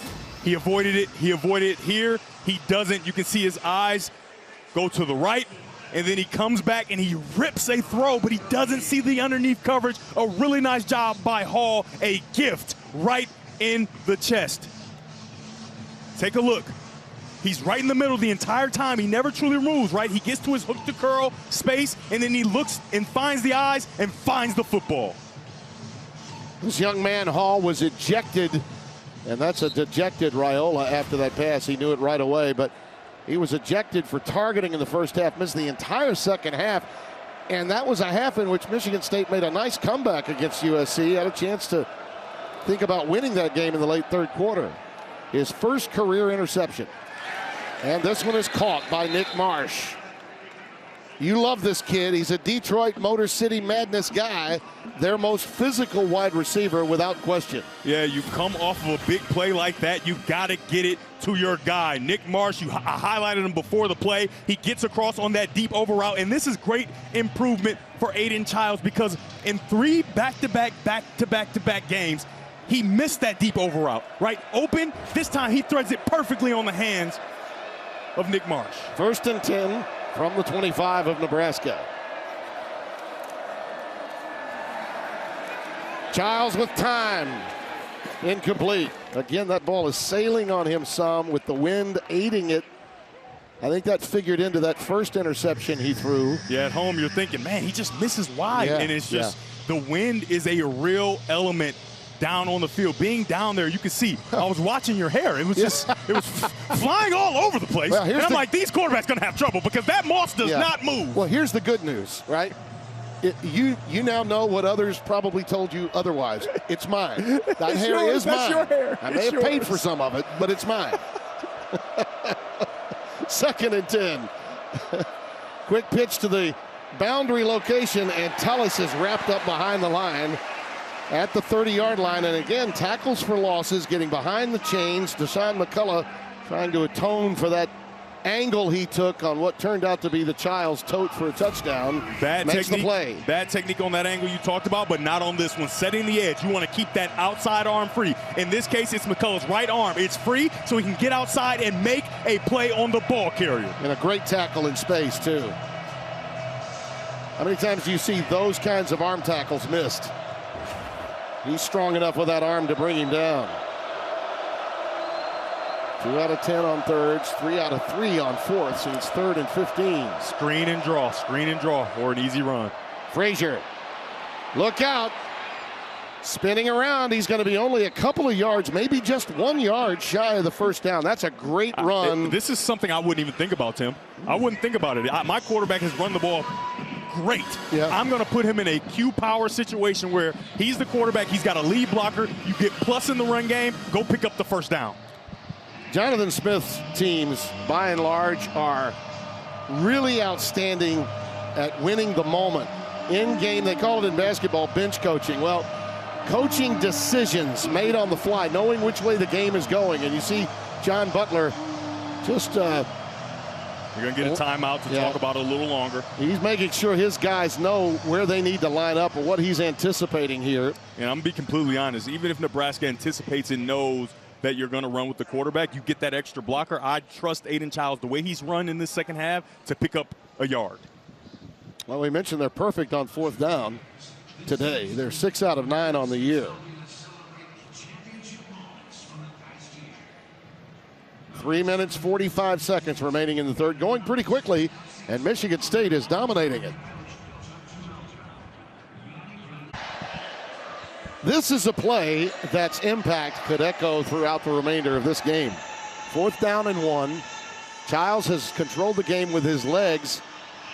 We've had a couple of turnovers in the game, but this most recent one from Raiola could really be damaging for that man, Matt Rule. We'll see. What do you think? You got Aiden Childs under center earlier in the game. They picked it up with the quarterback sneak. You expect that Nebraska will be ready for this, but I would keep it in the hands of Aiden Childs. Frazier is behind him.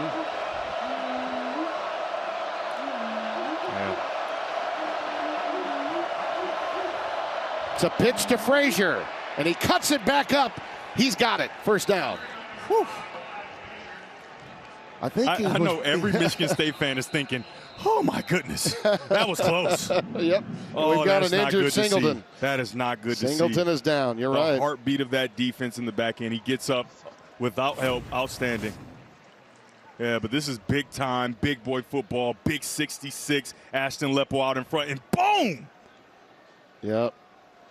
That's a violent collision. That's why you love football, but also you love to see Singleton get up under his own power as he's being tended to down on the field right now. And as running backs, and I've had the good fortune of working with many great running backs, they'll tell you, if you can deliver the blow, you might out-leverage the defender. And that's really what happened there. You got to think about it. Defenders are usually in a backwards position, especially like that. When you're inside and you're just trying to scrape outside to get to the runner, well, the runner has already got his feet behind him, behind his pads, and he lowers the boom on Singleton. But you love to see the heartbeat of that defense get up and get off the field. Yeah, he is such a good kid. Oh, yeah. Loved talking to him yesterday. Greensburg, Louisiana is about 15 miles from Amite. And by the way, if you're in North Louisiana, you pronounce it Amite. but if you're in South Louisiana, they call it Amite. Boy, they play a lot of football and start playing when they're 4 years old. I asked him, so when did you actually start playing tackle? He said 4 years old. Yeah, he said, I've been padded up since 4 years old. He says, I don't know about these guys playing flag football until they're in the eighth grade. Yeah. We were playing football, and we're tackling people. And he's been a great leader, a great bridge between defensive coordinator John Butler and some of those young defensive players, right? The conversations are different, and he's really helped. So you hope to see him back on the field very quickly. He wasn't playing on a rice paddy, okay? He was playing on a real field. Frazier the lone setback. First down and 10. Bootleg action again. Out to Omari Kelly. He was out of bounds. He made a quick move, but he was already out of the field of play. Andrew Marshall, number 10, was over there, the junior out of Eastvale, Carolina. Second down and 1 after a gain of 9. That's a really nice effort by Omari Kelly because he almost stays inside the out-of-bounds line. You can see there he kind of slips and almost falls out, but he stays on his feet somehow and almost gets in the end zone. Can get the first down without the touchdown, so the line to make is the 3. And to be quite honest here, I think this is an opportunity for a fake the power, right? You've run the ball pretty well here in the second half. I would fake a hard run and try to get this ball over the top to a tight end who they're bringing in, number 81, Michael Masunis. Yeah, they had something planned, then had to call the timeout. Team timeout. Yeah, I can see the frustration on Masunis, and you can hear that win as well, but the frustration on Masunis tells me he might have had a play diagram right without there. a doubt. A wind-blown timeout here in Lincoln. We'll be back. You got to know what Dylan Raiola's thinking right now. Man, would he love to see his defense bail him out for easily the one pass that he really would love to take back that he's thrown this season. All right, I don't know if that time changed the decision. However, you've got a tight end in the game. Brennan Parachek right there. 2 tight ends up there. Hard play action. Yep. Power play indeed, and Childs touchdown. I mean, and give Jay Coyne 44 some credit too. Boy, oh boy, was that power. Tim, man, a 6-yard quarterback sneak touchdown. Hello. Oh my God. This kid's talented. I can all but guarantee talented. Nebraska was thinking a lot of the same things, right? And I'm just sure they weren't thinking that on second down and short that they were going to quarterback sneak. Nobody even they don't even know he has the ball right now. Yeah. Yep. Martin Connington for the all-important extra point. Wow. And whatever those scripted plays might be to get you off to a good start in a game, I'm sure Dana Holgerson right now is processing that all over again because he needs his QB to be special on this next drive. Yeah, and this is what he's going to have to respond from. First, the interception for Michigan State, and anytime you call Aiden Childs, I'm just telling you, in the second half, he'll be there and he will be around. You got my head spinning, brother. You got my head spinning. The wait is over. Barstool Sports is on air. Portnoy, Big Cat, PFT, and the rest of Barstool Sports' crew put their own special twist on Sports Talk. Wake Up Barstool, weekdays at 8 a.m. Eastern on FS1. And for those of you wondering, yes, T-Bob Hebert is the son of the Cajun Cannon, Bobby Hebert. There's a scoring drive, 7 plays, 38 yards, 3:24 off the clock. And Childs, who's been the MVP of the third quarter, gets the touchdown on one of the longest quarterback sneaks for a touchdown you'll ever see of 4 yards.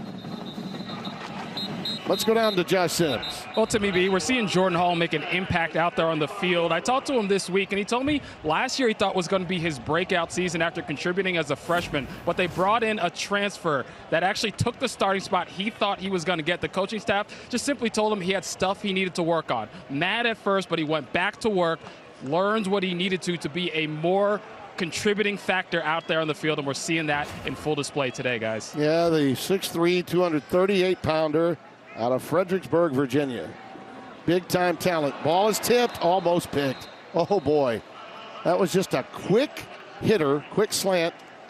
Ball a little high, and, boy, when those happen, you think about the balls when they're tipped like that. You've learned it. Tips and overthrows, those are always dangerous, but in this case, it falls harmlessly to the ground. It's just a missed opportunity for Barney. You just don't see that. And when you see plays like that, you think, Nebraska needs a reset. Yeah, they need something good to happen so that everybody can get a reset, Raiola and Barney included. Technically, it wasn't a tip. It was just a drop.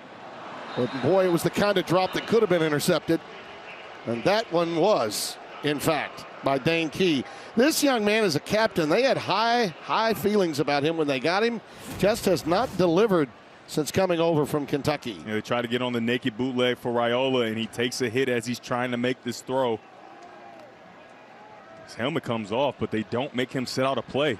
That's a miss by the officials. 3rd down and 10. This was a critical drive for Dylan Raiola and Nebraska. I mean big after what happened in their last series. 3rd down and 10. Raiola lets it fly, and he's got a wide open Ja'Cory Barney. And that listless crowd wakes up immediately. Joshua Eaton, and there is Raiola at his best, throwing it while on the run. This is going to be a 50-plus yard completion. This route was crazy. He went out and then he cut it up. It really got the defense committing to something that he wasn't doing, and that's only his 2nd catch. They have to find a way to get him going. That's a really good start. Stepped out a little earlier than originally anticipated, so a 45-yard gain. Crowd responding because of the lineup being changed. Officials stop play so Michigan State can get their defensive alternatives in. 1st down out of the gun. Johnson. Emmett Johnson. Downhill for 7 yards. Alex Van Sumeren the stop.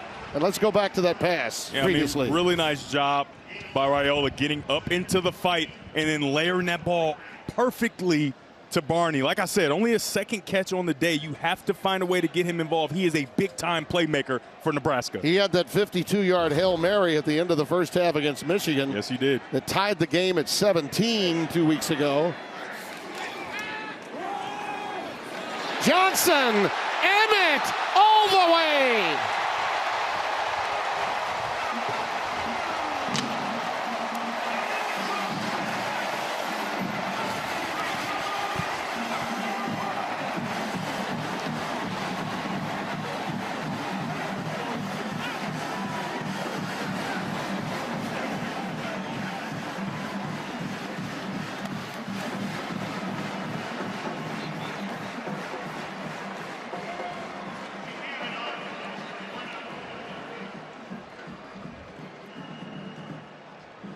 First 43 minutes of this game, 77 yards. Last 90 seconds, 75 yards of total offense.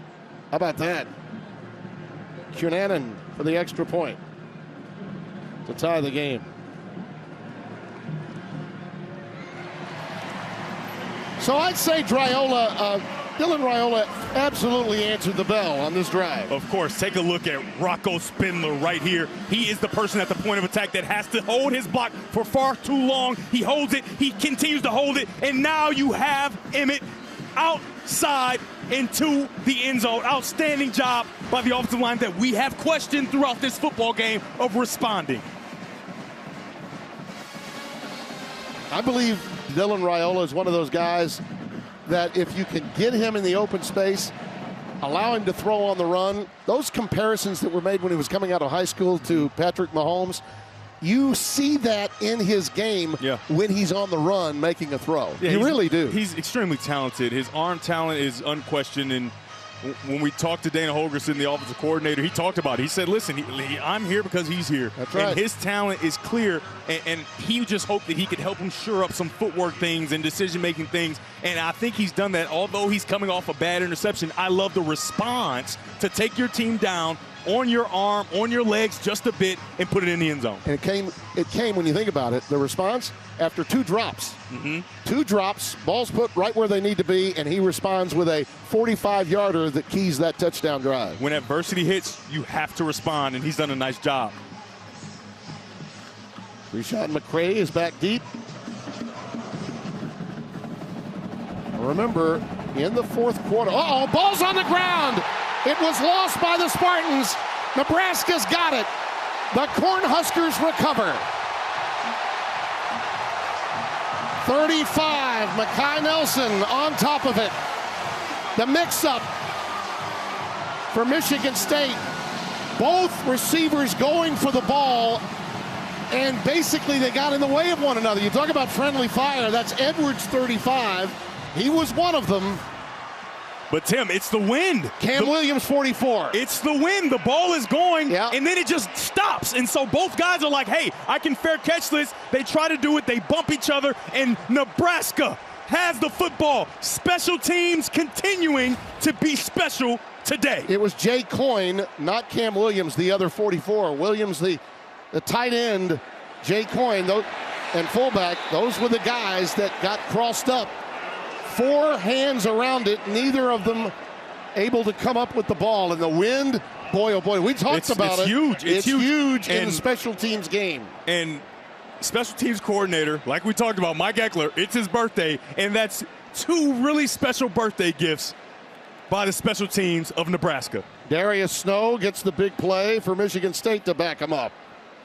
2nd and 16. Wow, I mean, Eckler's got to be smiling from ear to ear. No on doubt. your birthday, you get a block punt touchdown, and then on the kickoff, the wind just completely stops the ball, and you get it back for your offense. Out of the shotgun, Raiola lets it fly. On the curl to Hunter and Zakiah. Healthy gain. They'll be 4 yards shy of the first down. Isaiah Hunter in the arms of Joshua Eaton, a gain of 12. It's like we've got an injured Spartan. It's Joshua Eaton who made the tackle. Joshua Eaton is still down, number 7. So we'll have a pause before this 3rd and 4 play coming up. Yeah, offensive coaches hate hearing about wind. Defensive coaches hate hearing about it because they know, oh, wait a minute, I normally would defer, now I might not because I want the ball as often as possible. But special teams coordinators absolutely live for windy days. They do. Yeah, and the wind has really helped one team more than the other, I think, and that's Nebraska. Remember, only 10 seconds left in this quarter, and the wind reverses. And so when we talked to Matt Rule yesterday, he said that's something you have to get used to when you're here. It's usually windy, and it feels like Nebraska's a little bit more prepared for these windy conditions. Yeah, Eaton, by the way, you might recall, was on the floor of the stadium injured earlier in the game, back in the first half. So this is the second time he's been on the ground. And he does it well. He gets his head out of the way, but that doesn't guarantee you won't have an injury there. A nice form tackle, but he's getting up off the ground now, and you love to see that.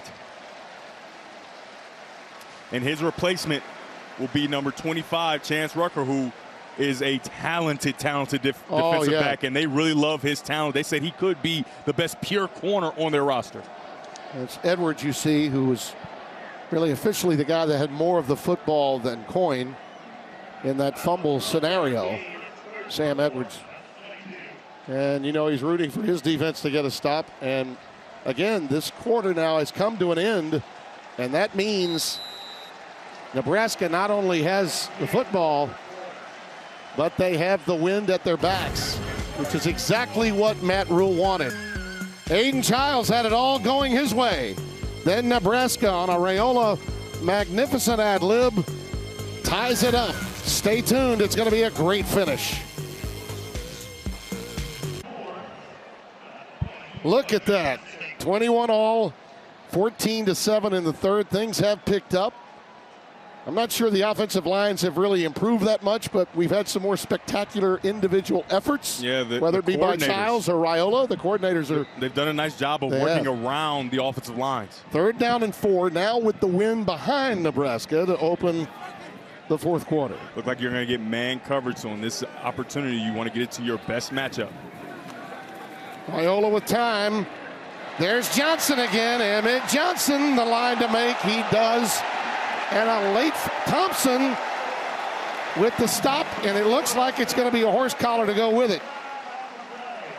So he gets the first down, and this time they are going to throw the flag on Thompson. Personal foul, illegal horse collar tackle, defense number 9.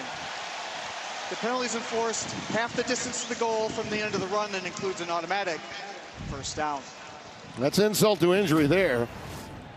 So, God, look at the posture here.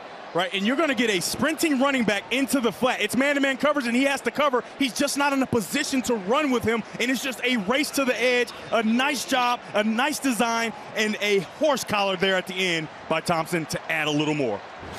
Add the penalty, you get 14 yards. You got 5 yards on the rush and then an additional bit of yardage on the penalty. Tim, that's what pre-snap motion does. It gives you an idea what the coverage is. The 9 yards for half the distance to the goal. Raiola in the corner, incomplete. For Hunter, Isaiah Hunter, well defended by Malik Spencer, 43. That safety was really, really good. We've got safeties on both of these teams that are interchangeable. Some of them can play corner. And when you have that, you can have guys going from nickel to rover to corner. Yeah.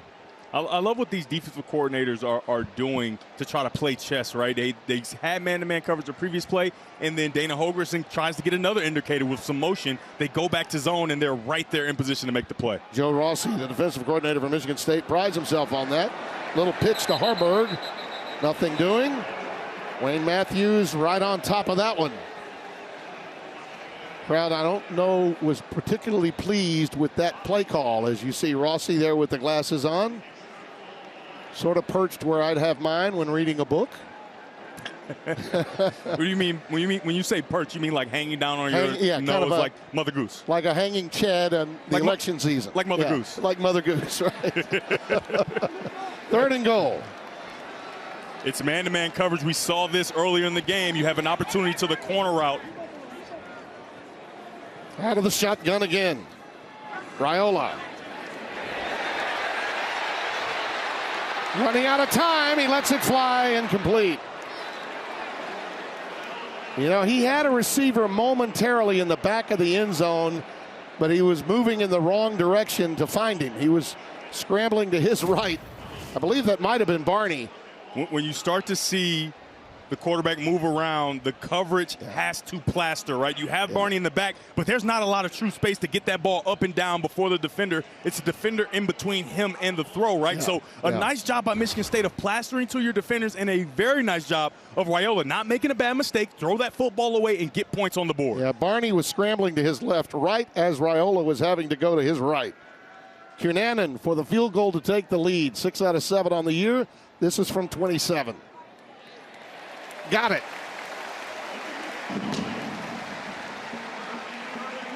Dylan Raiola has seen some depths of despair in this second half, but his Huskers have clawed back and lead it by 3. 13. Today's Fan Cam is sponsored by Coca-Cola. Fan work is thirsty work. Oh, it's Adam Devine. Righteous Gemstone on HBO. Remember that with John Goodman? Workaholics, another one. He's dropped a few LBs since I last saw one of his shows, but he's a funny guy. Yeah, he's also in that movie where you need a date to the wedding. I forgot the name of it, but it's a good movie. I like him. He's good. He's funny. No, my producer, Jake Dolovett, is indicating that I might have implied he had been a little heavy. No, I'm not saying that. I just believe he's more svelte than I remember seeing him the last time. Yeah. Take that from a man that's, done a little time losing weight of late. I probably needed to lose more than he did. We got a touch back, and Michigan State gets it out at the 25-yard line. This has been a streaky game. Yeah. 14 points for the Huskers, then 21 for the Spartans. Now the last 10 belonging to Nebraska. As bad as it felt in the first half, it's become sneaky good. It has. Right? These teams have found their groove, and they're going back and forth. The offenses are finding a way to move the football. And when you've got so much at stake, and this game you do have so much at stake, you knew it had to get good, and it has. Kai Frazier's in the backfield. His top receiver, Marsh, was in motion. Childs is looking for help. Dumps it off late. It'll be an incomplete pass. Oh, I thought it was. No, they're ruling it a fumble. It's Singleton for a touchdown. I thought that was a forward pass. It was Brandon Parachek was the tight end receiver that couldn't get there. But that looked like a shovel pass to me. In which case, that should be brought back. So it's going to be close. He sticks his foot in the ground. Yeah, that's a pass. At about the 18-19, that's a forward pass. Just by a hair, though. How is that? Just by a hair. But how do you miss that? Well, it's close. It's close, and you want to let it play out, right? I like the officials allowing it to play out. Backward pass is under further. Yeah, I think it's clear that it was just a smidge in front of where he let the ball go. But if you're Aiden Childs, you're in a position where you start to play well. Sometimes you lose. Throw that ball out of bounds and live to fight for second down. Listen, I've got great respect for Jeff Cervinsky. He's one of the best referees in the business. But this is the part of the game that bothers me some. He knows he's got to know that was a pass. But what they're doing is letting the protocol work its way through, allowing Dustin Carter, the replay official, to take a look because it looked a little funky. I'll give you that. It looked a little funky, right, but see, that's that a pass. foot is right there in between the 18 and 19-yard line, and the ball hits square on the 19 and even closer to the 20. And Mike, I imagine you're going to agree with me here. What do you think on this? Yeah, I certainly am. And Tim, you really make a good point. I mean, this is really close when you're talking about a big turnover. You know, you don't want to officiate the replay. But then again, on the other hand, when it's so close and you know replay can fix it if you leave it as a backward pass, it's the wise move. After further review, it was a forward pass. It's incomplete.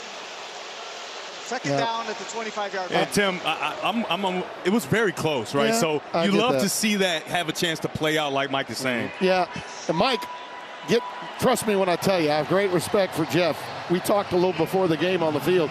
But this is what, in my opinion, sometimes we get so caught up in the protocol that it bogs everyone down.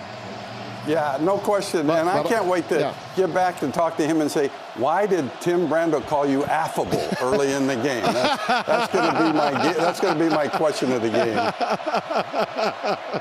Frazier goes ahead for about 6. Tackled by Shavers. That Shavers kid has been everywhere today. Everywhere. Okay, here on third down, Aiden Childs today, 10 rushes for 31 yards. And I know it might seem like it's a lot more, but it's been on the critical downs that he's used his legs, right? So here on third down, you have to be aware, and I imagine Nebraska will use a spy to make sure that if they drop back and pass this football, that they have somebody to account for the quarterback. He's 9 of 20 on the day for just 85 yards in the pass game with 2 interceptions. Third down and 4. Just 2 for 11 today on third down conversions. Childs looking for his receiver on a streak route, incomplete. McCray shadowed by Sierra Wright. That was outstanding coverage. 4th and 4, and they're going to have to punt it away. This is outstanding coverage by the nickelback, Sierra Wright. We saw him go out of the game earlier. It's good to see him back. He's running stride for stride. Looks back for the football. The ball is a bit out of reach. And Aiden Childs wants a flag, but I think that's a good no call. And you see he does the box signal and then a little Spider-Man because of that sticky coverage. Sierra Wright is a brilliant football IQ guy. He knows what he can get away with, where the wiggle room is, and I think he got away with some there. I do. But outstanding coverage. Here goes Barney.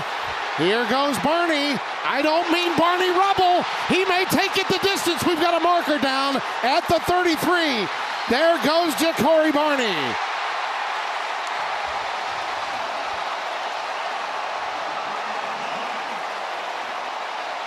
This will probably be brought back, but it sure was entertaining. Yeah, you're absolutely right. It's an incredible return. And I love the line. During the return, illegal block in the back. Return team, number 29. 10-yard penalties enforced from the spiral foul. Nebraska's football, 1st down and 10. I love the line. I'm not talking about Barney Rubble. That's a really nice line, ruined by a block in the back.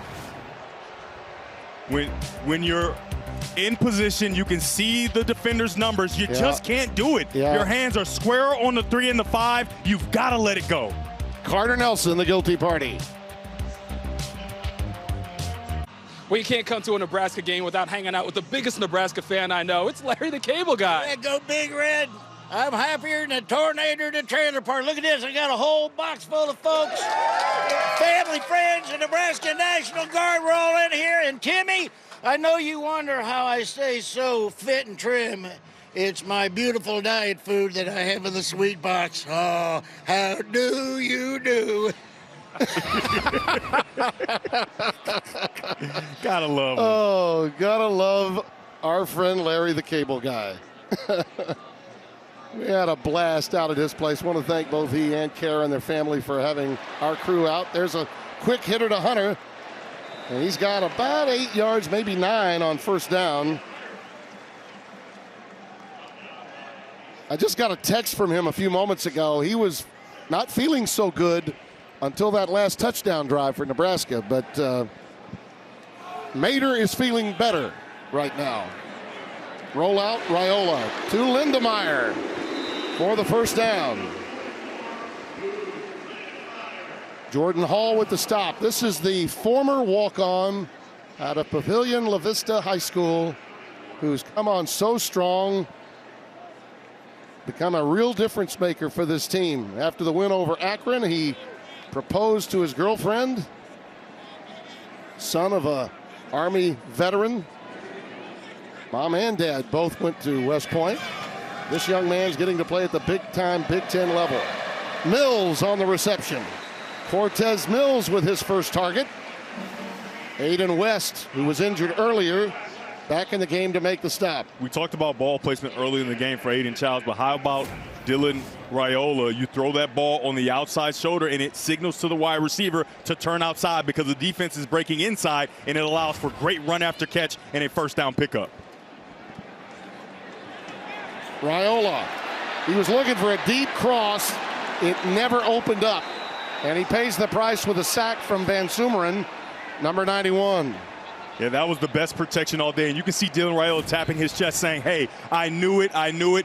The open receiver is going to be to the top of the screen. You can see there, that's decent coverage there. Maybe give Barney a chance. But this dig right here is open. You can hit that, but he missed it, and he patted his chest right after. That's my bad. I held that ball too long.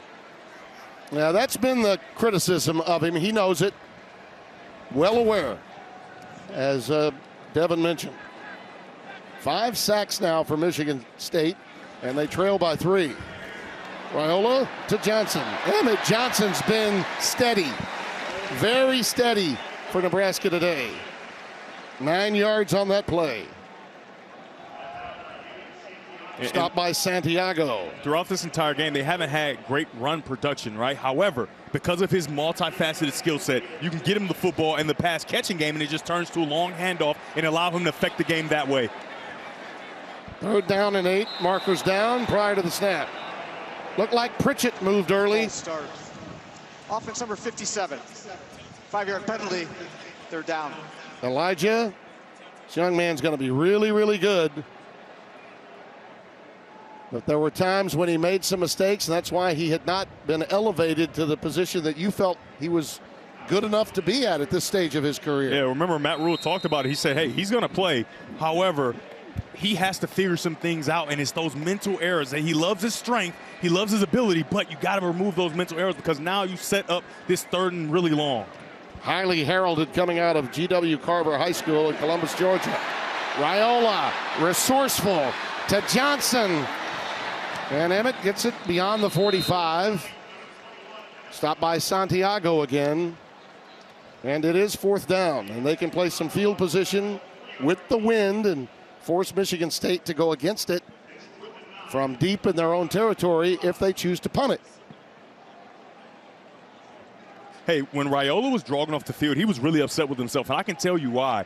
Because he knows if he picks up that first down with the time he held the ball too long, you avoid that opportunity for Pritchett to have that penalty, and you're still driving down the field, right? So you have to avoid those different situations and take advantage of the opportunities that are given on the field. Well, let's see if the all Big Ten punter for the last 2 years can help him out here. Yeah, inside the 10 to Omari Kelly. So a long way for State to go. 46 yards on the boot. What a magnificent place for college football. Lincoln, Nebraska. Help me out, yo. I've got dreams. Yeah, dreams. To remember.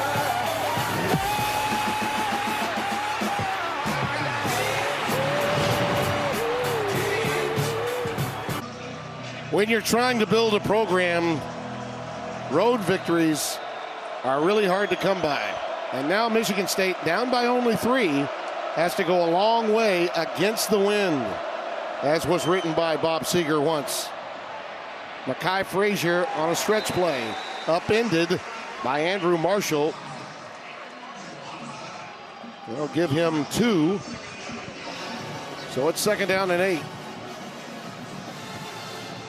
You wonder how freewheeling they'll be in the passing game with as much at stake as they have at this stage, this deep in their own territory. It'll give you some indication of what the wind is doing.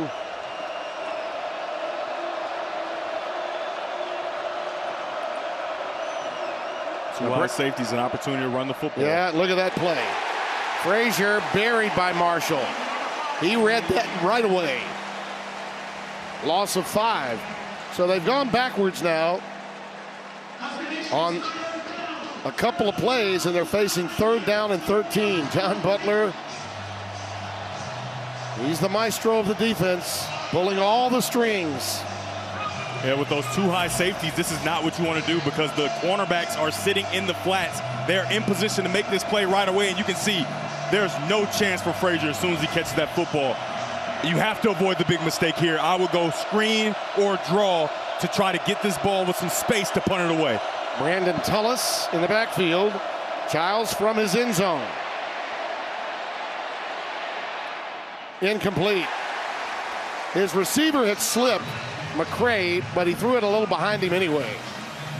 So they'll have to punt it from their end zone. Yeah, just a little short on the throw for Aiden Childs.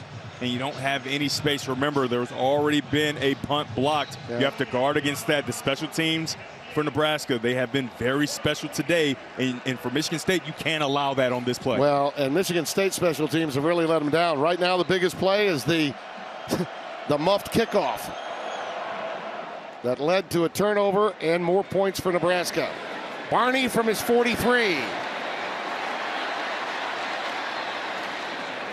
And Barney will be stopped after a loss of 3 back at the 40.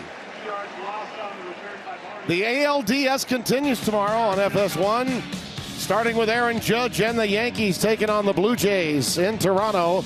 Then the Tigers battle Cal Riley and the Mariners. Coverage begins at 3 Eastern tomorrow on FS1. Hey, Tim, where are the Tigers from? That would be Detroit. Oh, nice. Our pal Jason Benetti, I know, is a happy camper these days about his beloved Tigers.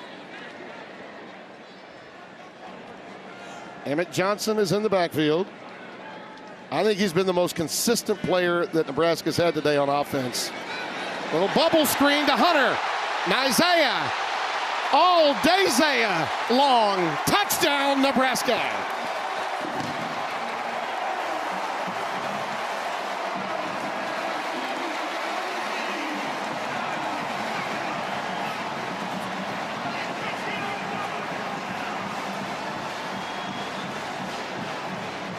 Look at Dana. He's like a split watermelon down there. That is a Dana Holgerson special right there. On screen plays, you have to get it started, and number 51, Justin Evans, gets it started. Once you do that, it's all Nizaya Hunter with one shoe scampering down the field into the end zone. And no slippage at all, Devin. No shoe, no problem. Attending to Jalen Thompson, who got hurt on the play. He's making his way back over to the other sideline. Look at that.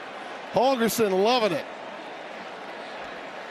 Yeah, Dana is a character. He's one of the great characters of college football. I'm really glad that he and Matt Rule got together. I was here for a basketball game working with Nick Baugh, who makes his home here in Lincoln, as does Kevin Kugler, by the way, our Fox colleague.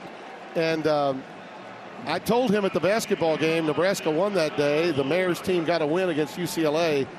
I said, I think you just made the hire of your life getting Holgerson in, because that guy's been nothing but number 1 or 2 as a coordinator in his days at Oklahoma State. And it's been about 15 years since he's not been a head coach. Kyle Cunanan for the extra point. First half, 44 yards total for Nebraska in offense. 44. Second half, 206 total yards. I'd say it's been a little different. Yep. I mean, you just got to love good offensive line play. We had a mistake earlier in the game for Justin Evans, but he more than atones for it right there. But that'd be the equivalent of a pancake?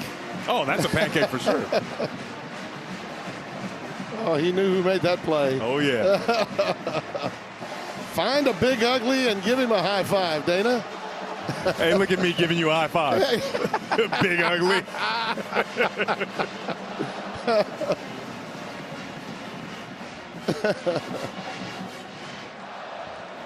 I don't know an offensive coordinator that doesn't appreciate, first and foremost, his center and his O-line coach. Oh, yeah.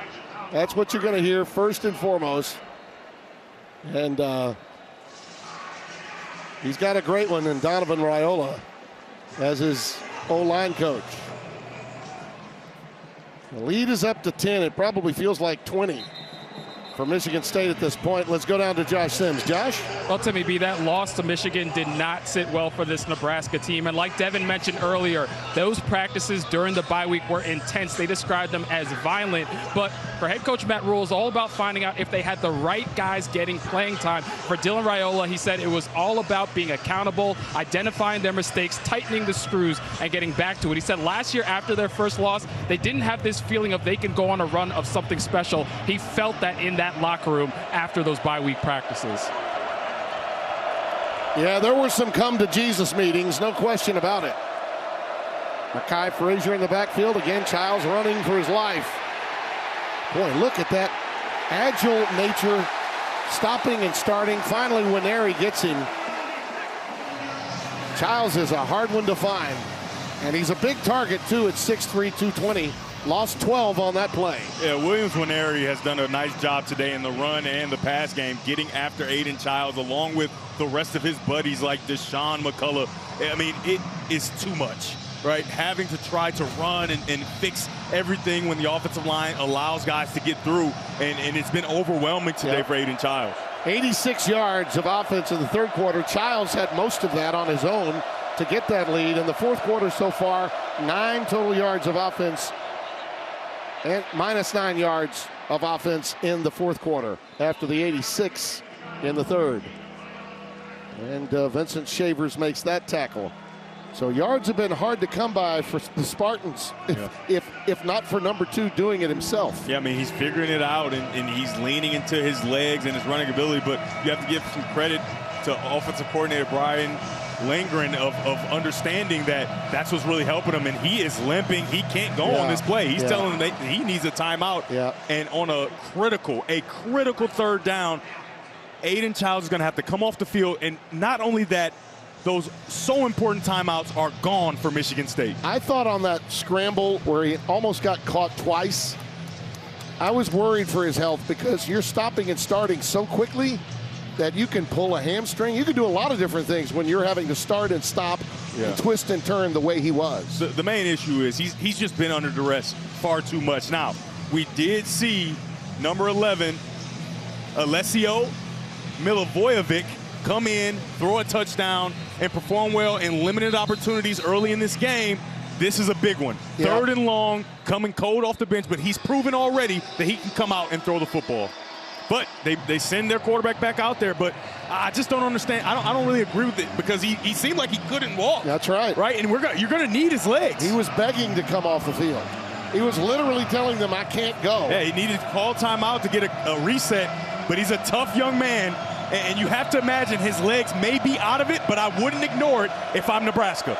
2 out of 13 on third down conversions. They bring Tal Tolliver in to help with blocking, number 4. And he's under the gun again. Gets away. Incomplete. McCray in the general vicinity. And you can see he's cramping up even now. You have to think if he's 100% healthy, he makes that throw to an open guy. But the offense is staying on the field, and you have to. With no timeouts, you don't have enough time and enough possessions to get back into a 2-score game, so you have to go for this 4th and 8. And we know right now, Aiden Childs isn't as healthy as he needs to be in this football game. Well, maybe he knows what our statistician, Scott Alexander, knows. They're 4 of 4 on fourth down conversions today. They've not missed one time on fourth down. They need 8. Timeout, Nebraska. John Butler wants to discuss things. Now, Tim, I think that he's going to maybe rethink, because they came out in zero coverage, right? You don't want to give up an opportunity for him to throw one of those go balls to those talented wide receivers. I think you play coverage instead and try to get after him with one extra guy possibly. Maybe not send everyone. Even though you might get home, he could throw that ball. Now, here's what John Butler would tell you, though. I hear what you're saying about zero coverage. But he told us, and by the way, he said this was true when he was in the NFL, whether it was at Buffalo or Houston. Quarterbacks will win you games more at the NFL level than in the college level. Running teams can beat you in college more than passing teams. But in this situation, he believes the secondary is his strength. So putting him on an island on 4th and 8, we'll see. He changed his mind, Tim. Yeah. He backed those guys up, and I think he agrees with me. Play coverage, because you do not want to give up an easy completion down the field. This one may be for the ball game, and it's over. Lenhart got him. Cameron Lenhart, the junior from Staten Island, off the edge.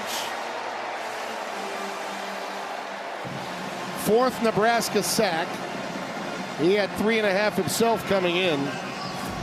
I love the call. You don't need to bring many extra guys, right? You haven't been able to block it. You do a twist, and Lenhart does a nice job of ripping underneath and getting to Childs before he can even think about throwing the football. And he beat Connor Moore, really the leader of that offensive line, 58. And the two coordinators pay homage to one another on the Nebraska side. A little back and forth between Marsh and Childs. And it's passion, right? It's tempers flaring. For Marsh, you think, I had an opportunity, just give me a shot to make a play. And for Childs, he's like, dude, I've been under pressure all day. I'm trying. Right? So I can understand both perspectives. In that tone of voice, too, I would imagine. Yeah, of course. Yes. Right? Tempers are flaring. It's hot down there. And I'm not talking about the temperature. Take a look and see if he does have a case. Oh, he doesn't know his quarterback's getting destroyed, but he has a case. He has a step. And even if the guy's even, you expect that he's leaving. And in those situations as well, those combat catches, that's what Nick Marsh does, right? So he thinks, I don't care how close this guy is. Throw it up and give me a shot. And the intensity, you love to see that. However, I understand the quarterback is under duress. Oh, yeah. By the way, Devin sounds that way with me after a bad rehearsal. What are you doing, Tim? I told you what we were going to do. Emmett Johnson, touchdown.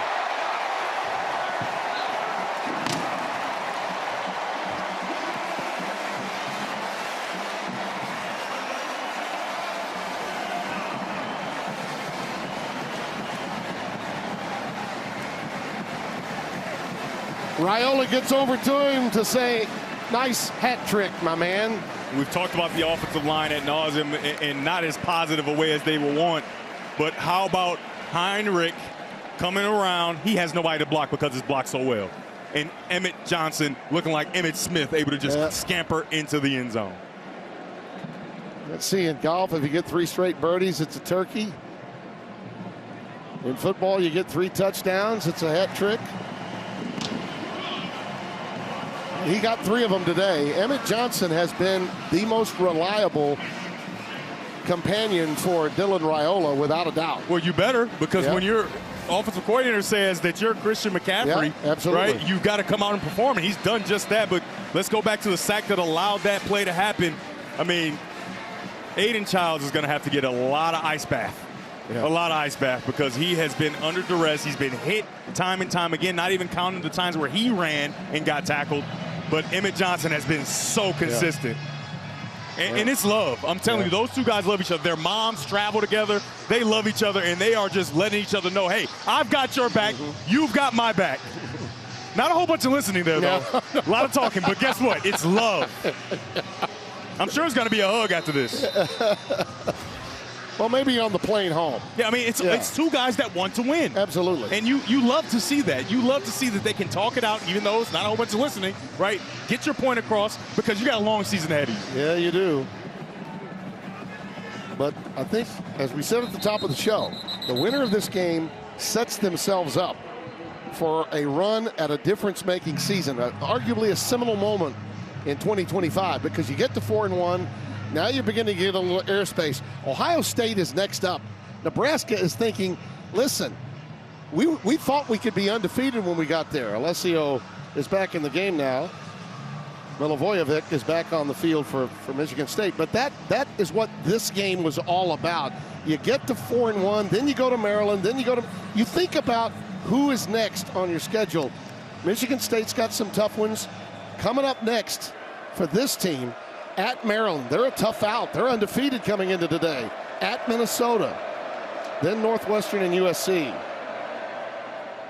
Milivojevic.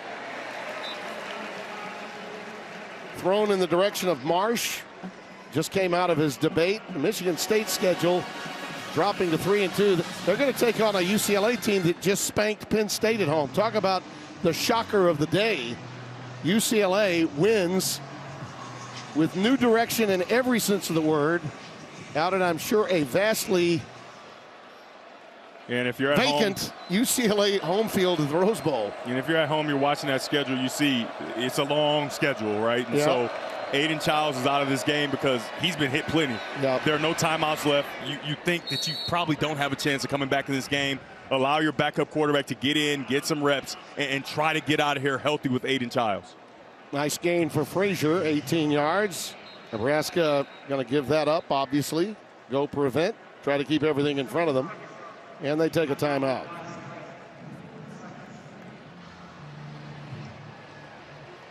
Really a strange game. Yeah, it started really slow, didn't it? Really slow.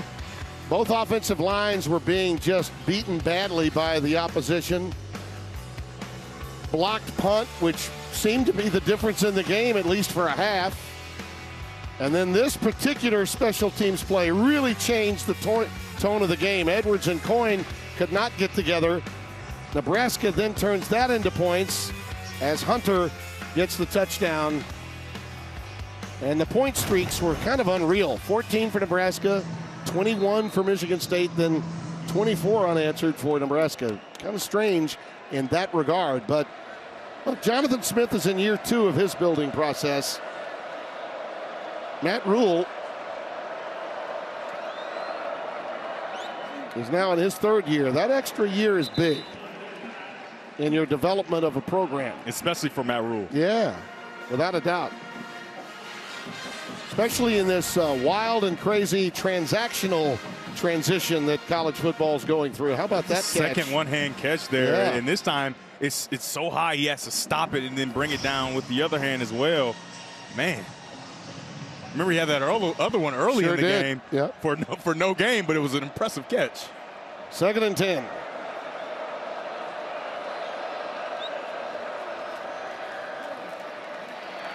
Flush from the pocket. Boy, I like this kid. Velling on the receiving end from Milivojevic. And Milivojevic has been impressive. When you think about when he had to come in the game in the first half, he got him into the end zone at a critical time. I can tell now why he was so highly thought of coming out of high school in Naperville, Illinois. He threw for 3,408 yards as a senior. 40 touchdowns, just 4 picks. Played briefly at Western Michigan before moving over here to Michigan State. Seam route caught by Velling, 1st down. Man, that is a great layered throw over the underneath coverage into the seam with a middle safety. That's exactly where you want to go with the football. Watch this ball get up over the defender and down into the arms of the waiting Jack Velling. 19 yards. Fade pattern to number 7, 4-7, Tullis. Now they're going to say no. He's at the 1. Beautiful pass by Milivojevic. Yeah, he's coming in, and we talked about it earlier in the game. He came in through a touchdown. That is a dime, and it should be caught every single day of the week and twice on Saturdays. And Ashton Lepo's had a long day, and he's trying to pick himself back up. Back at the 33-yard line. Alessio Milivojevic is now looking at 71 yards in the air on 6 of 7 passing. He's been impressive.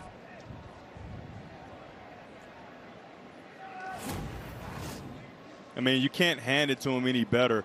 Just dropping it in the bucket. And for a running back, you have to make sure it's an easy catch. And he essentially doesn't even have to move his arms to make that catch.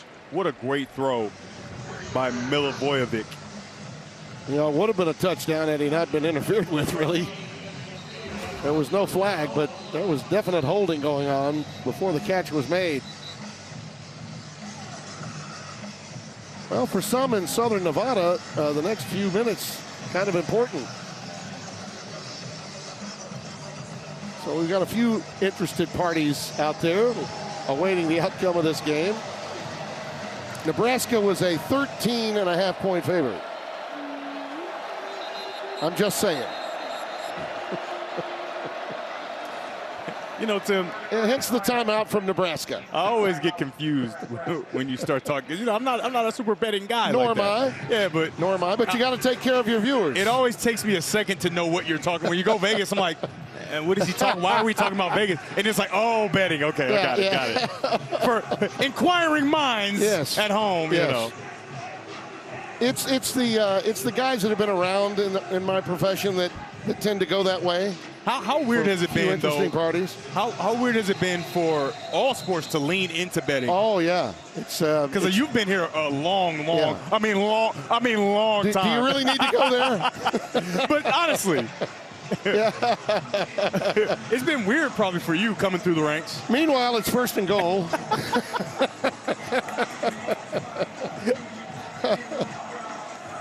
I will give credit to guys like Brent, Al Michaels. Those guys mention it. I'd say I'll mention it too. All right. You know what I mean? Got to take care of all the viewers. Milivojevic, is he in? Is that a little push there? They're not going to give it to him. Oh, and now they're giving it to him. See, we're not going to wait for replay to tell us whether that was a touchdown, are we? Yeah, I mean, Tim, it's unfortunate that they don't have any timeouts because with before the 2-minute warning, that's a lot of time on the clock if you have timeouts. Right. That was a heck of a drive. Yeah. Milivojevic has been special. His first rushing attempt all year, and it's for a touchdown. They're going to go for 2. If you convert the 2, then you're down 8. You go onside, you get another touchdown, you get a 2-point conversion. That's what we're thinking, maybe. They're down 9, excuse me, so that doesn't work. Yeah. Yep. I honestly don't see why they're doing this. Maybe they just want to work on a 2-point play. Yep. See, you got me thinking math, and I don't do math well either. No, we don't. In the corner, incomplete. Looking for Omari Kelly. All right, so what this does, obviously, you would think that Nebraska will be able to assault this game away. However, what this does is it keeps you down 11. Mm-hmm. So you'd have to get a 2-point conversion, and that's a holding that didn't get called Boy, there. Is it ever? Yes, here. When you have that T-shirt hanging out and it's far away from your body, you would think that a holding call would be called, but it wasn't. But don't you think Milivojevic's got to come away from today thinking, wow, this was okay for me today? He can't come away just yet because they can go onside kick here. They should go onside kick here. I mean, that's the only option in my opinion. Yep. And he could be back on the field. So get your helmet ready. Yep.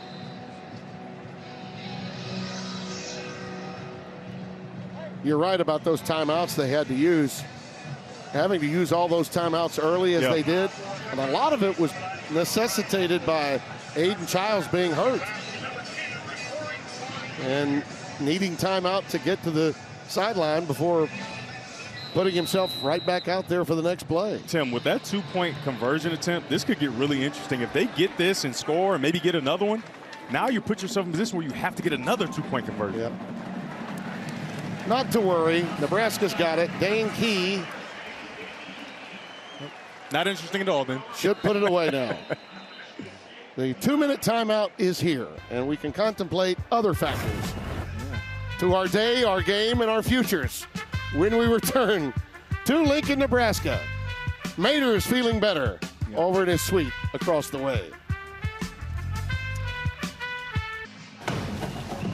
Going to be a great weekend in Nebraska. #1 Nebraska volleyball made a statement dominating the defending national champs, Penn State.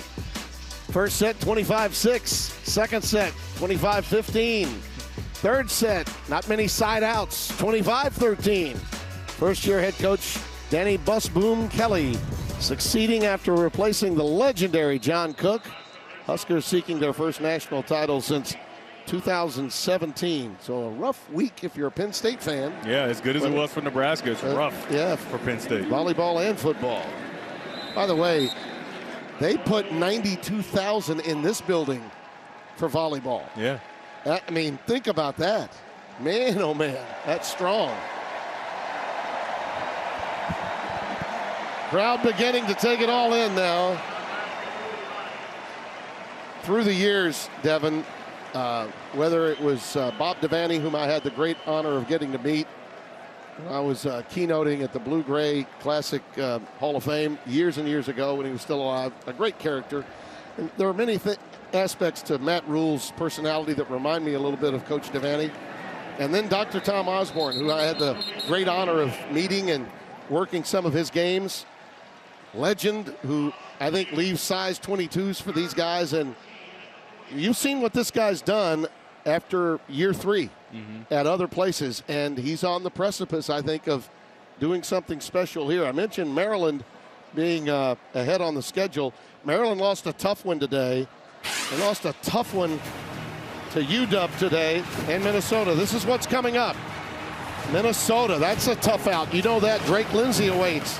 USC comes in. That's a big one at Penn State, who lost today at UCLA. Iowa, that's a rivalry. That's a war at Thanksgiving weekend. It's all ahead for them, but when we were last here and they lost in overtime to Illinois, that sent them in the wrong direction for 5 straight weeks. This could send them in the right direction for 5 straight weeks. Yeah, I couldn't agree more, because in the beginning of this game, it looked bleak. Yeah. Right? And then you come in, even early in the second half, you get a bad interception from Dylan Raiola. And the one thing that you wanted to see was, will they respond? And that's what Coach Matt Rule wants to see. Will they respond in those situations? And it's different than last year, because they did respond. And when we talked to Dylan Raiola, you talked about it earlier, he said it felt different in the locker room after that loss to Michigan. It didn't feel like, hey, this is the end. It felt like, oh, we let one get away, and we're going to have a real opportunity as we move forward. I want to say thank you to Steve Grant, our fine photographer, our greatest handheld guy. Had a birthday yesterday. Oh, look at that. Steve-O, happy birthday, my friend. For our entire Fox crew, this is Tim Brando saying so long from Lincoln. Let's take you back to Los Angeles.